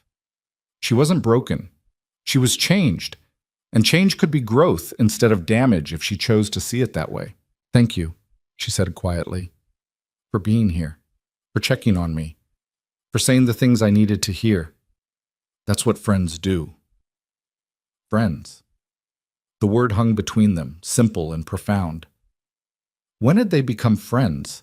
Somewhere between the desperate phone call and this quiet 2 a.m. conversation, their relationship had evolved beyond protector and protected. They'd become something else, something harder to define but somehow essential. Are we friends? Lena asked. Really? Or am I just a project to you, another broken person you're trying to fix to make up for Elena? Victor didn't flinch from the directness of the question. You were a project at first. I won't lie about that. When you called that night, I saw my sister, saw a chance to rewrite an ending I couldn't change. But somewhere in the past 3 months, you stopped being Elena's ghost and became Lena, yourself. Someone I actually enjoy talking to, someone whose growth I admire, someone I consider a friend. When did that shift happen? The day you told me you wanted to help other survivors, that you wanted to turn your pain into something useful instead of just healing privately and moving on. Victor met her eyes. That's when I knew you weren't just surviving. You were actively choosing who you wanted to become. That choice is what makes you you, not my projection of my sister. Lena felt tears prickling, but they weren't sad tears. They were the tears of being seen, truly seen, by someone who understood the weight of survival. I'm scared I'll let you down, let Maria down, let myself down. You will sometimes, everyone does. The measure of a person isn't perfection. It's how they handle imperfection, how they learn, adapt, grow. Victor stood, pulled on his jacket. Get some sleep. Tomorrow's going to be busy and you'll need your energy to be brilliant. I'm not brilliant. Not yet. But you're getting there. He headed toward the door, then paused. Lena, stop comparing yourself to who you were before Derek or who you think you should be. Just be who you are right now in this moment. That person is more than enough. After he left, Lena sat in the quiet restaurant for another hour, letting his words sink in. Stop comparing, start accepting. Be present instead of haunted. She could do that. Maybe not perfectly, maybe not consistently, but she could try, and trying was enough. The next 6 weeks were a masterclass in learning to trust herself.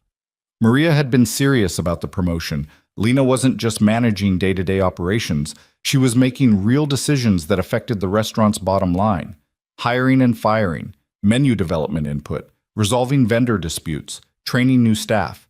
Every choice mattered, and every choice was hers to make. She made mistakes. Hired a bartender who looked great on paper but couldn't handle the Friday night rush. Approved a menu special that didn't sell. Misread a scheduling conflict that left them short-staffed during a private event. But she also made brilliant calls, noticed a pattern of customer complaints about wait times, and restructured the seating algorithm to improve flow. Caught a supplier padding invoices and negotiated better rates. Identified a server with natural leadership ability and convinced Maria to move her into a supervisor role. The wins outweighed the losses. And more importantly, Lena learned that mistakes weren't catastrophic. They were just information. Data points to inform better decisions next time. You're thriving, Dr. Chen observed during a therapy session. The change in you over the past month has been remarkable. I still have bad days. Days where I wake up anxious, convinced Derek's going to appear, convinced this is all temporary. Of course you do. Healing isn't linear. You're allowed to have setbacks. Doctor. Chen leaned back in her chair. But notice what you just said. Bad days, plural. Not bad weeks or bad months. You're having isolated, difficult moments instead of extended periods of crisis. That's significant progress. Lena realized Dr. Chen was right. The fear that had once been a constant companion now only appeared occasionally, triggered by specific things. A man who resembled Derek's build, the smell of bourbon, raised voices. But even then, the fear was manageable, temporary, not all-consuming the way it used to be. I'm getting better, Lena said, testing the words. I'm actually healing. You are. And you've earned every bit of that healing through hard work and courage. The validation felt good, real. Lena was learning to accept compliments without immediately deflecting or dismissing them, learning that acknowledging her own growth wasn't arrogance, it was honesty. Her cast came off that week, 6 weeks almost to the day after the break. Doctor. Reeves removed it carefully, revealed pale skin and atrophied muscles beneath. The arm looked wrong somehow, smaller and weaker than Lena remembered. Physical therapy starts next week, Dr. Reeves said, examining the healed bone on x-rays. You'll need to rebuild strength and flexibility. It'll take time, but you should regain full function. How long? 3 to 6 months for complete recovery, but you'll notice improvement within weeks. Dr. Reeves met Lena's eyes. How are you doing otherwise? Last time I saw you, you were in a pretty difficult situation. I'm better. Much better. I'm safe now. Good. I'm glad to hear it. Dr. Reeves made some notes in Lena's chart. The man who brought you in that night, Mr. Salerno, he's been checking in periodically to make sure you're getting proper follow-up care. Should I continue updating him? Lena felt a warmth in her chest. Of course, Victor had been checking. Of course, he'd stayed involved even in the small details of her recovery. Yes, please. He's a friend. He cares. He must. I've been practicing medicine for 15 years, and I've never seen someone follow up on another person's treatment so consistently unless they're family. Dr. Reeves smiled. You're lucky to have people who care like that. I know. I'm very lucky. Walking out of the hospital with both arms free felt symbolic. One more piece of Derek's damage, healed. One more sign that she was moving forward instead of staying trapped in trauma. Victor texted her that evening. Heard the cast came off. How's it feel? Lena typed back. Strange, weak, but free. Starting PT next week. Good. Let me know if you need anything. Proud of you. There it was again, that simple phrase that meant so much coming from him. Proud of you. Like she was accomplishing something worth recognizing. Like her healing mattered. She decided to do something she'd been avoiding for weeks. Something Dr. Chen had suggested multiple times, but Lena had always found an excuse to postpone. She called her mother. They hadn't spoken since before Derek, since Lena had slowly withdrawn from her family as the abuse escalated. Derek had encouraged the isolation, praised her for being independent, made her feel guilty for every phone call home. By the end, Lena had stopped calling entirely, too ashamed to let her mother hear the fear in her voice, too afraid Derek would punish her for seeking support. Now, standing in her safe apartment with the city lights spread before her, Lena dialed the number she'd memorized as a child. Hello? Her mother's voice was cautious, uncertain. They'd been burned by too many scam calls to trust unknown numbers. Mom, it's Lena. Silence. Then, Lena? Baby, is that really you? It's me, Mom. I'm sorry I haven't called. I'm sorry I disappeared. Lena's voice cracked. I'm sorry for everything. Where are you? Are you okay? I've been so worried, sweetheart. I called your old number 100 times, but it was disconnected, and I didn't know how to find you. I'm okay. I'm in the city still. I left Derek. I should have left years ago, but I finally did it. Her mother's sharp intake of breath told Lena everything she needed to know. Her mother had known. Maybe not the full extent, but she'd known something was wrong. Did he hurt you? Her mother asked, her voice tight with controlled emotion. Yes, for a long time. But I'm safe now. I have help. I have protection. And I'm healing. They talked for 2 hours. Lena told her mother an edited version of events, enough truth to explain her absence, not so much detail that her mother would be burdened with the full horror. She talked about her job, her therapy, the apartment, the network of people who'd appeared to support her. She didn't mention Victor's methods or Derek's confession or the 6 hours of psychological torture that ensured her safety. Some truths were hers to carry alone. "I want to see you," her mother said finally. "When you're ready. No pressure, but I need to see with my own eyes that you're okay." "Soon," Lena promised. "Maybe next month? I need a little more time to be steady first." "Whenever you're ready, baby. I'm just so glad you're alive. I'm so glad you got out." After hanging up, Lena cried, deep, wrenching sobs that came from somewhere primal. But they weren't sad tears exactly. They were release. Relief. The overwhelming gratitude of being allowed to come home, to reconnect with family, to rebuild bridges she'd thought were burned forever. She texted Dr. Chen. "Called my mom. It was hard but good. Thank you for pushing me to do it, doctor." Chen's response came quickly. "So proud of you." That took enormous courage. "We'll process it in session." Then she texted Victor. "Making progress. Scary progress. But progress." His reply, "The scary kind is usually the most important. Keep going." Upset. 4 months after the emergency call that changed everything, Lena met someone who reminded her why she'd survived. The woman appeared at Lucia's on a quiet Tuesday afternoon asking for an application. She was young, maybe 25, with careful makeup that didn't quite hide a fading bruise on her jaw. She moved like someone trying to be invisible, spoke in a voice barely above a whisper, apologized twice just for asking about employment. Lena recognized her immediately. Not the person, but the pattern, the body language, the fear wrapped in politeness.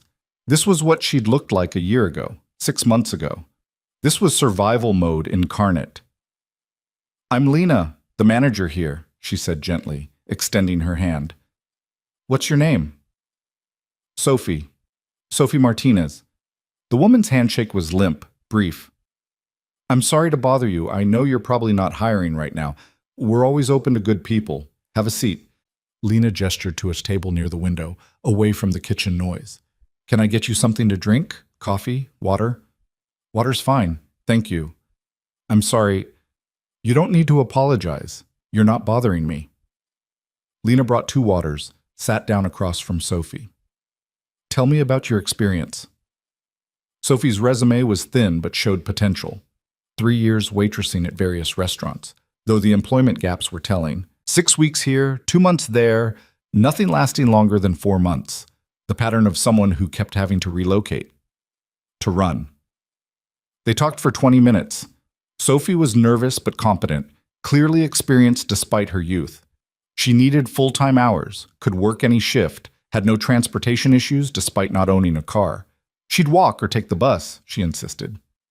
"When did you leave him?" Lena asked quietly. Sophie froze. "I don't... What?" "The person who gave you that bruise. When did you leave?" Color drained from Sophie's face. "I don't know what you're talking about." "Yes, you do. And it's okay. You're safe here. I'm not judging you. I'm asking because I've been where you are." Lena pushed up her sleeve, showed the faint scars on her wrist where Derek had grabbed her so hard he'd broken skin. 4 months ago, I was you, scared, running, trying to rebuild with nothing. Sophie's eyes filled with tears. "Last week. I left last week. I've been staying at a shelter, but I need money for my own place. Need to prove I can make it on my own, so he can't..." She stopped, swallowed hard. "So I can be safe." "I'm going to hire you," Lena said. "Not because I feel sorry for you, but because you're qualified and we need someone. But I'm also going to help you the way someone helped me." "I can't accept charity. It's not charity. It's solidarity." Lena pulled out her phone, pulled up Victor's contact. She hesitated only a moment before typing. "Found someone who needs what you gave me. Can you help?" His response was immediate. "Address?" Lena gave him the restaurant's address, then looked at Sophie. "I have a friend who specializes in keeping people safe from dangerous exes. He's going to meet us here in about 20 minutes. You don't have to talk to him if you don't want to, but if you do, he can help make sure you stay safe." "I can't afford..." "He doesn't charge. This is what he does. Lena reached across the table, stopped just short of touching Sophie's hand. She remembered not wanting to be touched, how even kind contact felt invasive when you were raw. I know how hard it is to trust strangers. I know how scary it is to accept help. But I also know what happens when you try to do everything alone. Please, let us help. Sophie stared at her for a long moment. Then, slowly, she nodded. Okay, but just a conversation. I'm not promising anything. That's all I'm asking. Victor arrived 18 minutes later, somehow looking both intimidating and approachable in dark slacks and a button-down shirt. Lena made introductions, then excused herself to give them privacy, watching from the bar as Victor employed the same calm, patient approach he'd used with her. They talked for 40 minutes. Lena saw Sophie's body language shift from defensive to cautiously hopeful. Saw Victor hand her a business card. Saw Sophie actually smile briefly before leaving with a promise to start work at Lucia's next Monday. After Sophie left, Victor joined Lena at the bar. Well? She asked. Boyfriend's in jail for assault. Not her assault, someone else's. Gets out in 2 weeks. She's terrified he'll find her. Victor accepted the coffee Lena poured for him. I'm going to set her up with the same protection I gave you. Safe housing, legal support, monitoring to make sure the boyfriend stays away. Marco's already running background on the guy. You didn't hesitate. Why would I? You asked for help for someone who needs it. Of course I'm going to help. Victor studied her face. This is what you wanted, isn't it? To help other survivors the way you were helped? Yes, but I didn't think I'd get to start so soon. I thought I needed to be more healed first. You're healed enough to recognize someone in trouble and offer them a lifeline. That's all it takes. Victor smiled, something warm and genuine. You're doing exactly what you set out to do, Lena. You're becoming who you wanted to be. Lena felt pride swell in her chest, unfamiliar but welcome. She'd helped someone. Actually helped, not just offered empty sympathy or useless advice. She'd seen Sophie's fear and met it with concrete solutions, with resources, with the same network of support that had saved her own life. This was what healing looked like. Not just recovering from trauma, but using that trauma to help others recover. Not just surviving, but teaching others how to survive. Thank you, Lena said, for helping her, for helping me, for being someone who gives a damn when most people would just look away. Stop thanking me. You did the hard part. You noticed her. You reached out. You asked for help on her behalf. All I did was show up. Victor stood, prepared to leave. Sophie starts Monday? Monday. I'll make sure she's paired with our best server for training. Keep her busy. Keep her mind occupied. Good plan. Keep me updated on how she does. After Victor left, Lena stood in the quiet restaurant and felt something she'd been chasing for months finally click into place. Purpose. She had actual purpose now, beyond just surviving day to day. She could help people. Could use her pain to ease someone else's. Could be the person she'd needed when she was trapped. She pulled out her phone, texted Dr. Chen. Helped someone today. Someone like me. It felt good. Really good. Dr. Chen. That's beautiful. We'll discuss it Thursday. This is a huge milestone. It was. Lena knew it was. This was the moment she stopped being a victim and became a survivor.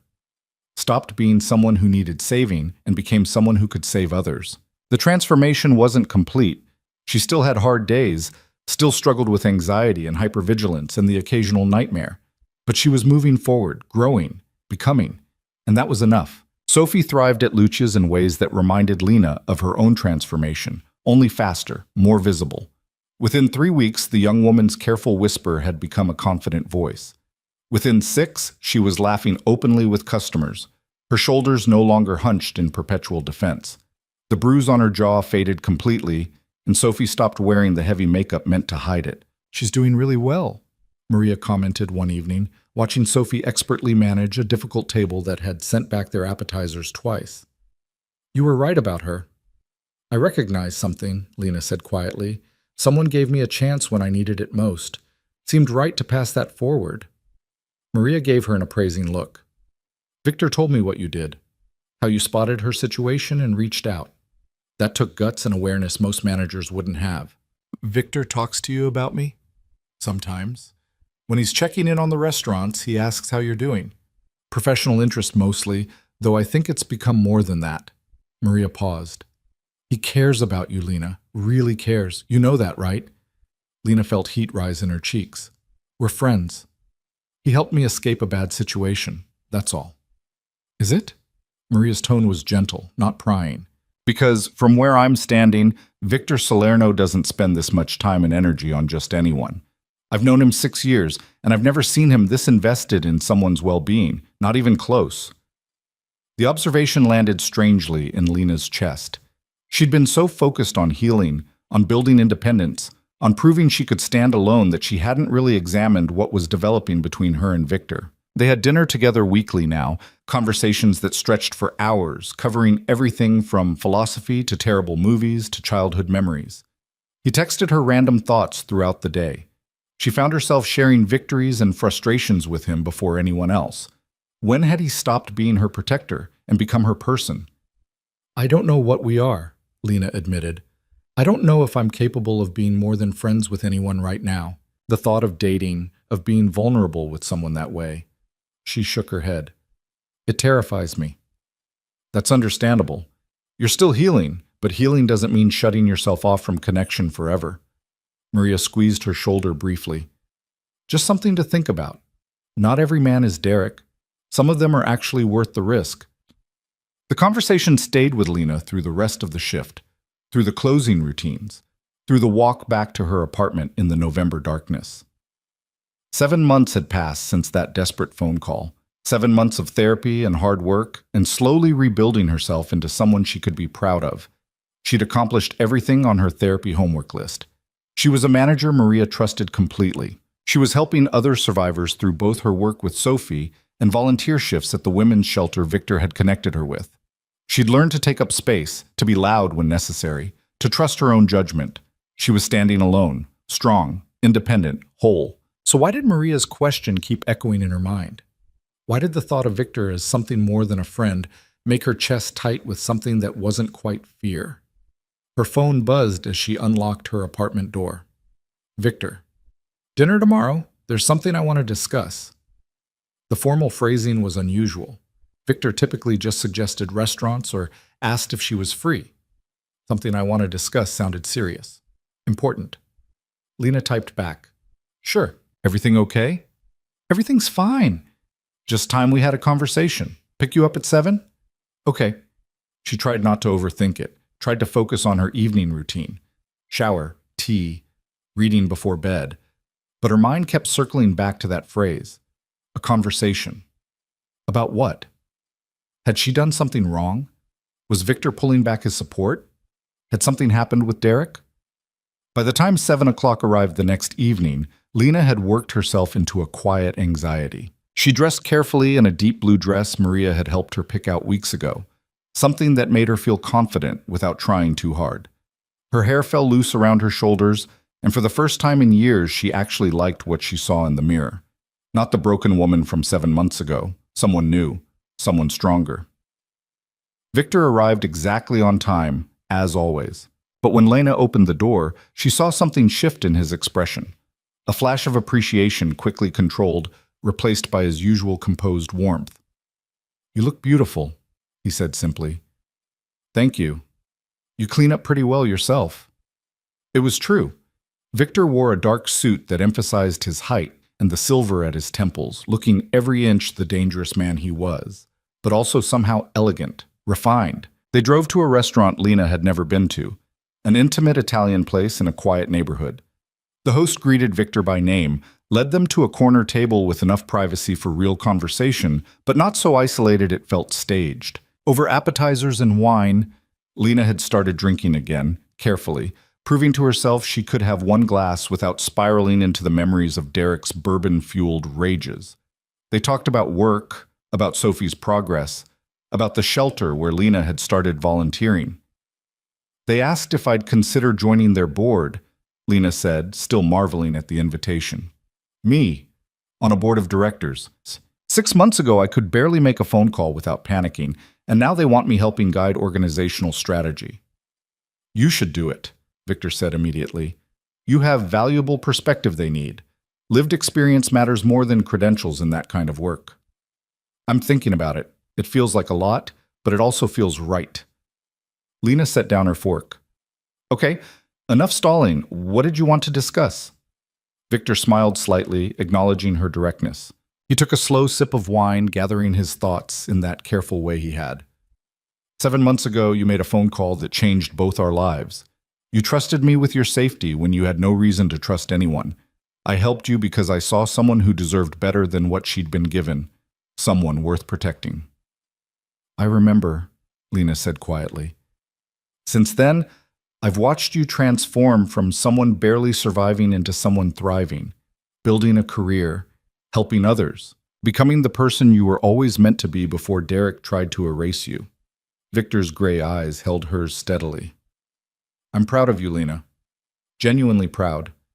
And I need you to understand that everything I did, getting you to safety, setting you up with housing and work, handling Derek, I'd do it all again with no expectations of anything in return. I know that. You've made it clear from the beginning. Let me finish. His tone was gentle but firm. I need you to hear this, to really understand it, before I say what comes next. Lena's heart started pounding. She nodded. You owe me nothing. Not gratitude, not loyalty, not your time or attention or affection. What I gave you was freely given, and it remains freely given regardless of what happens next. Victor paused. But I need to be honest with you about something that's developed over these past months. Something I didn't anticipate and probably shouldn't feel given the circumstances of how we met. Lena's breath caught. She thought she knew where this was going, but hearing it said aloud would make it real, would require a response, would force her to examine feelings she'd been carefully avoiding. I have feelings for you, Victor said quietly. Real feelings. Not protector to protected, not mentor to student. Actual romantic feelings that I've been trying very hard not to let influence how I treat you or the help I provide. The words hung in the air between them. Lena's mind raced, trying to process, trying to separate what she felt from what she thought she should feel. I'm not asking you to reciprocate, Victor continued. I'm not asking you for anything. I just needed to be honest, because continuing to pretend this is purely friendship feels dishonest, and you deserve honesty from me. You've had too many men lie to you. I won't be another one. How long? Lena's voice came out barely above a whisper. How long have you felt this way? I'm not sure exactly. It wasn't immediate. That first month, maybe 2 months, you really were just someone I was helping. But somewhere around month 3, when you started making jokes again, when I saw you laugh for the first time, genuinely laugh without fear shadowing it, Victor smiled slightly. That's when I realized I wasn't just invested in your recovery anymore. I was invested in you, in who you are, in knowing you. This is complicated, Lena managed. Extremely complicated, which is why I've kept it to myself this long. You needed space to heal, to become independent, to learn to stand on your own. You needed to know you could survive without me before we could ever be anything more than what we are now. Victor's expression was open, vulnerable in a way Lena had never seen before. But you've done that work, you're standing on your own, and I didn't want to spend another month lying to you by omission about how I feel. Lena took a long drink of wine, buying time to organize her chaotic thoughts. She'd been attracted to Victor from early on. How could she not be? He was intelligent, powerful, protective, and genuinely kind beneath the dangerous exterior. But she'd convinced herself it was just gratitude, just trauma bonding, just her broken brain confusing safety with affection. Except it wasn't just that, was it? She looked forward to their dinners. She texted him first sometimes now. She'd caught herself wondering what he did when they weren't together, who else occupied his time, whether he was lonely in that enormous life he'd built. She cared about him, not as a protector or a friend, but as something more, something that terrified her because caring about someone meant vulnerability, and vulnerability meant risk, and risk meant the possibility of being hurt again. I'm scared, Lena said finally.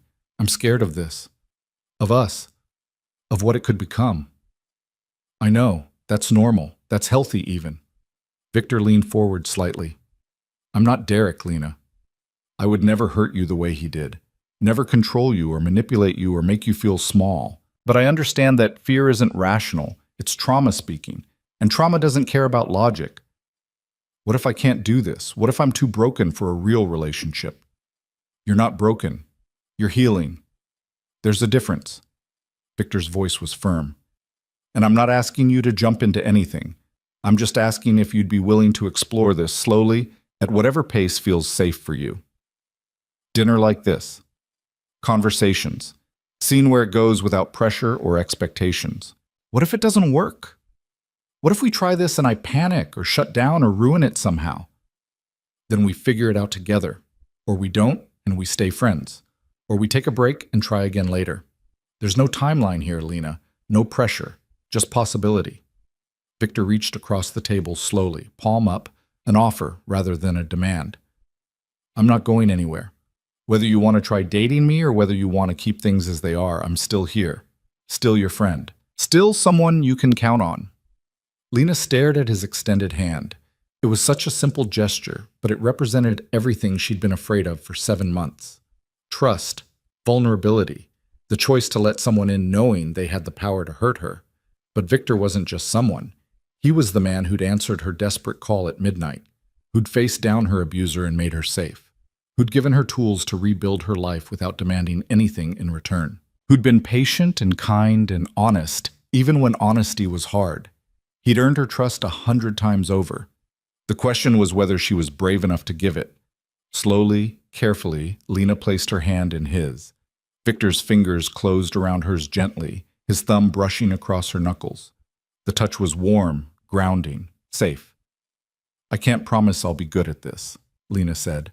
I can't promise I won't freak out or need space or struggle with intimacy and trust. I don't need promises. I just need honesty. You tell me what you need, what scares you, what feels good, and what doesn't. I'll do the same. We figure it out as we go. Okay. Lena took a deep breath. Okay. Let's try this. Slowly.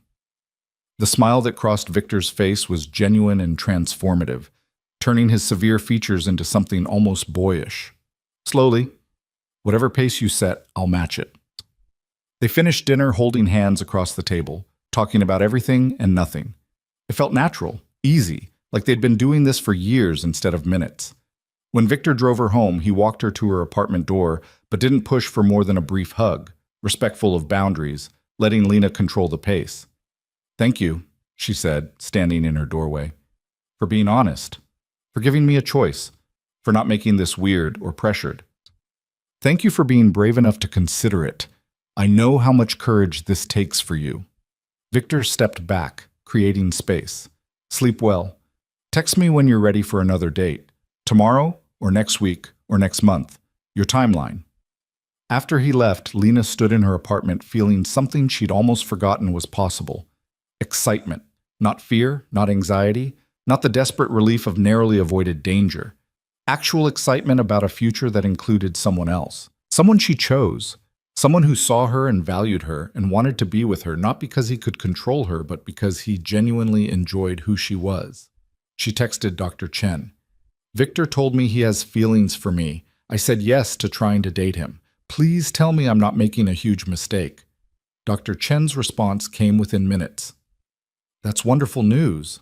We'll process it thoroughly in session, but from what you've shared about him, this sounds healthy and consensual and right for where you are in your healing.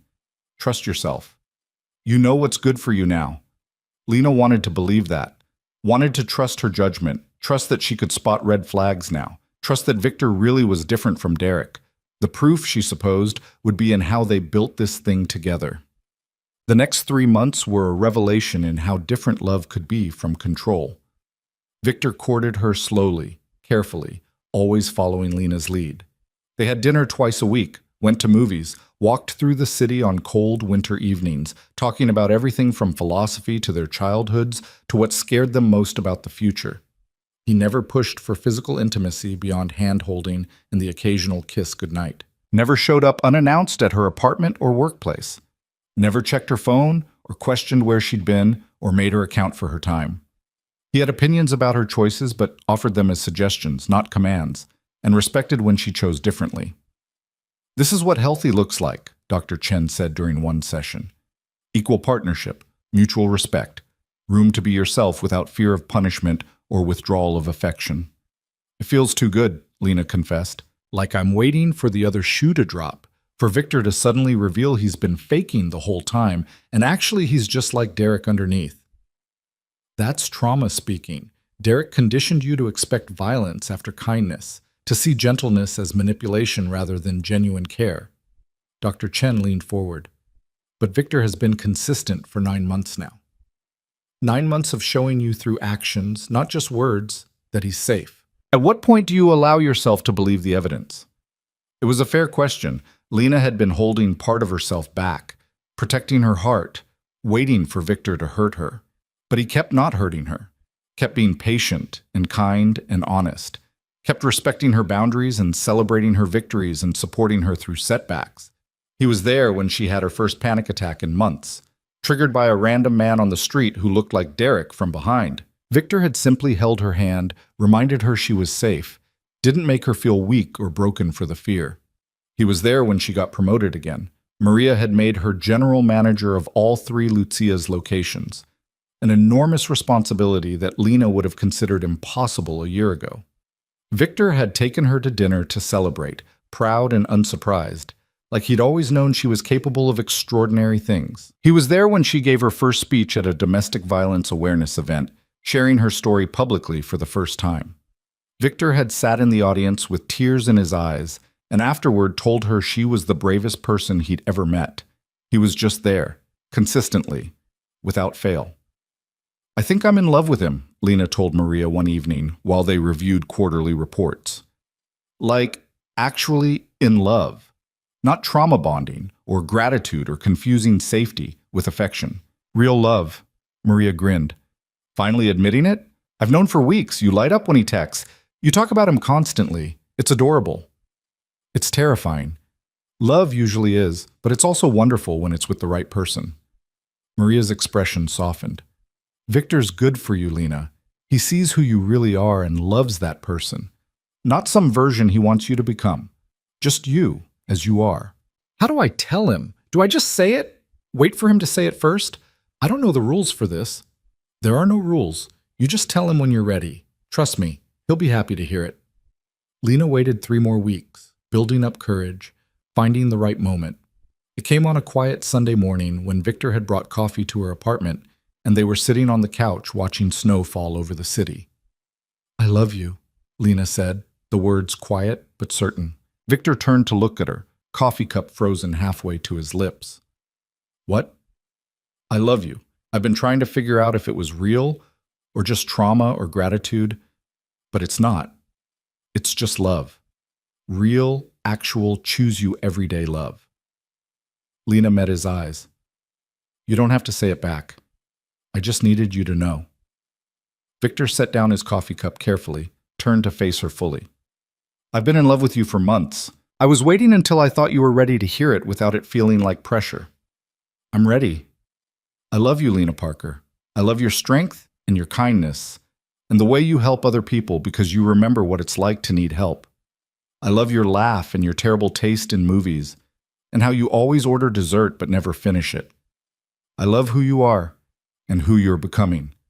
Victor's voice was steady, certain, and I promise I will spend every day showing you that love can be safe, that you can be loved without being controlled, that the right person will cherish your independence instead of trying to steal it. Lena felt tears streaming down her face, but they were good tears, happy tears. The tears of someone who'd survived hell and somehow, impossibly, found heaven on the other side. Kiss me, she whispered. Victor did, slowly and carefully, giving her room to pull back if she needed to. But Lena didn't pull back. She leaned in, let herself feel this, let herself believe in the possibility of a future built on love instead of fear. When they broke apart, Victor rested his forehead against hers. You're sure about this? About us? I'm sure. For the first time in my entire adult life, I'm completely sure about something. Lena smiled through her tears. I choose you. Not because I need you to save me. I can save myself now. But because I want you. Because life is better with you in it. Because you make me feel safe and seen and valued for who I actually am. That's all I've ever wanted. To be chosen instead of needed. You're both. But the choosing comes first now. They spent the rest of the day together, talking about the future in concrete terms for the first time, where this relationship might go, what they both wanted, how to build something healthy and strong on a foundation that had started with crisis. I want you to meet my mother, Lena said that evening. She's been asking about you, wants to thank the person who helped me escape. I'd like that. When? Next weekend? I'm finally ready for her to visit, ready to show her I'm okay, that I'm more than okay. Next weekend works. Victor pulled her closer on the couch. I'm proud of you, you know, for everything you've accomplished, for healing while still staying open to connection. That takes incredible courage. I had good help. You did the actual work. I just opened some doors. They were both right, Lena thought. She'd done the work of healing, but Victor had given her the safe space and resources to do it. It was partnership, equal contribution toward a common goal. And the goal, surviving, healing, becoming whole again, had been achieved. She was standing alone, strong and independent and capable. The fact that she was choosing to stand alongside Victor now didn't diminish that independence. It enhanced it, made it richer. 1 year after the phone call that changed everything, Lena stood on the roof garden of her apartment building, watching the sunset. Spring was painting the city in soft colors, and the air smelled like new growth and possibility. Her phone buzzed. A text from Sophie. 1 year sober today. Thank you for giving me a chance when nobody else would. Lena smiled, typed back. Proud of you. You did the hard work yourself. I just opened a door. The same words Victor had used with her. The same truth. Help was valuable, but healing was personal work. You could give someone tools and space and support, but they had to choose to use them, choose to do the work, choose to survive, and then thrive. Sophie had made those choices. So had the 4 other women Lena had helped over the past year, connecting them with Victor's resources, giving them jobs at Lucia's, showing them that escape was possible and life after abuse could be beautiful. So had Lena herself, every single day. Thought I'd find you up here. Lena turned to see Victor emerging from the stairwell, carrying takeout bags. You brought dinner? Thought we could celebrate. It's been exactly 1 year since you made the call that brought us together. Victor set the bags on one of the patio tables. 1 year since you chose to survive. 1 year since you answered. Lena moved into his arms, let herself be held without fear. Best decision I ever made. Second best, Victor corrected gently. The best decision was everything you did after. The therapy, the hard work, the choosing to heal instead of just hiding. That was all you. They ate dinner watching the sunset, talking about Lena's plans to start a formal nonprofit for domestic violence survivors, about Victor slowly transitioning his business interests toward more legitimate enterprises, about the future they were building together. I want you to move in with me, Victor said over dessert. Not because you need to, not to save money or for safety, just because I want to wake up next to you every morning. Want to build a life together that looks like partnership, not protection. Lena considered it. 6 months ago, the idea would have terrified her, moving in with a man, losing her independent space, risking everything she'd built. But she wasn't that person anymore. She was someone who could make autonomous choices from a place of strength instead of fear. Yes, she said, but I'm keeping this apartment too, as an office for the nonprofit, and because I need to know I still have my own space if I ever need it. That's fair, smart even, Victor smiled. I'm not threatened by you wanting independence. I love that about you. I know you do. That's why I can say yes. They held hands across the table, 2 people who'd found each other in crisis and chosen to stay together through healing. It wasn't a fairy tale ending. They'd both have hard days ahead, moments of struggle and doubt and fear. But it was real. It was built on honesty and respect and genuine love. Lena thought about the woman she'd been a year ago, broken and terrified, making a desperate call to a stranger's number. That woman would barely recognize who she'd become, confident, successful, in love, helping others escape the same hell she'd survived. The transformation was complete, Lena realized. Not because the trauma was erased, it would always be part of her story, but because she'd taken that trauma and alchemized it into strength, into purpose, into a life worth living.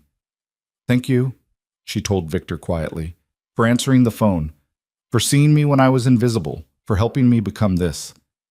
Thank you for trusting me, for doing the work, for choosing love even when fear would have been easier. Victor raised his glass. To survival, to healing, to choosing each other every day. To choosing each other, Lena echoed, clinking her glass against his. Below them, the city sparkled with a million lights, each one representing a life, a story, a choice. Somewhere out there, another woman was trapped, afraid, wondering if escape was possible. Somewhere out there, another survivor was taking their first steps toward freedom. Lena couldn't save them all, but she could help the ones she found, could be the lifeline she'd needed, could show them through her own life that survival was possible, that healing was real, that love could exist without control. She wasn't rescued anymore. She was recovered, whole, strong. She was Lena Parker, survivor and fighter, and proof that broken things could be beautiful when they healed on their own terms. And she was finally, fully, completely free. The story that began with a desperate phone call and a broken arm ended here, on a rooftop at sunset, with a woman who'd learned to save herself and a man who'd learned that the greatest gift was creating space for others to heal. It ended not with violence or revenge, but with choice and dignity and a future built on respect. It ended exactly as it should have, with Lena standing tall, loved but not owned, supported but not dependent, choosing every day to live fully and fearlessly. She'd made the call. She'd done the work. She'd survived. And now, finally, she was living.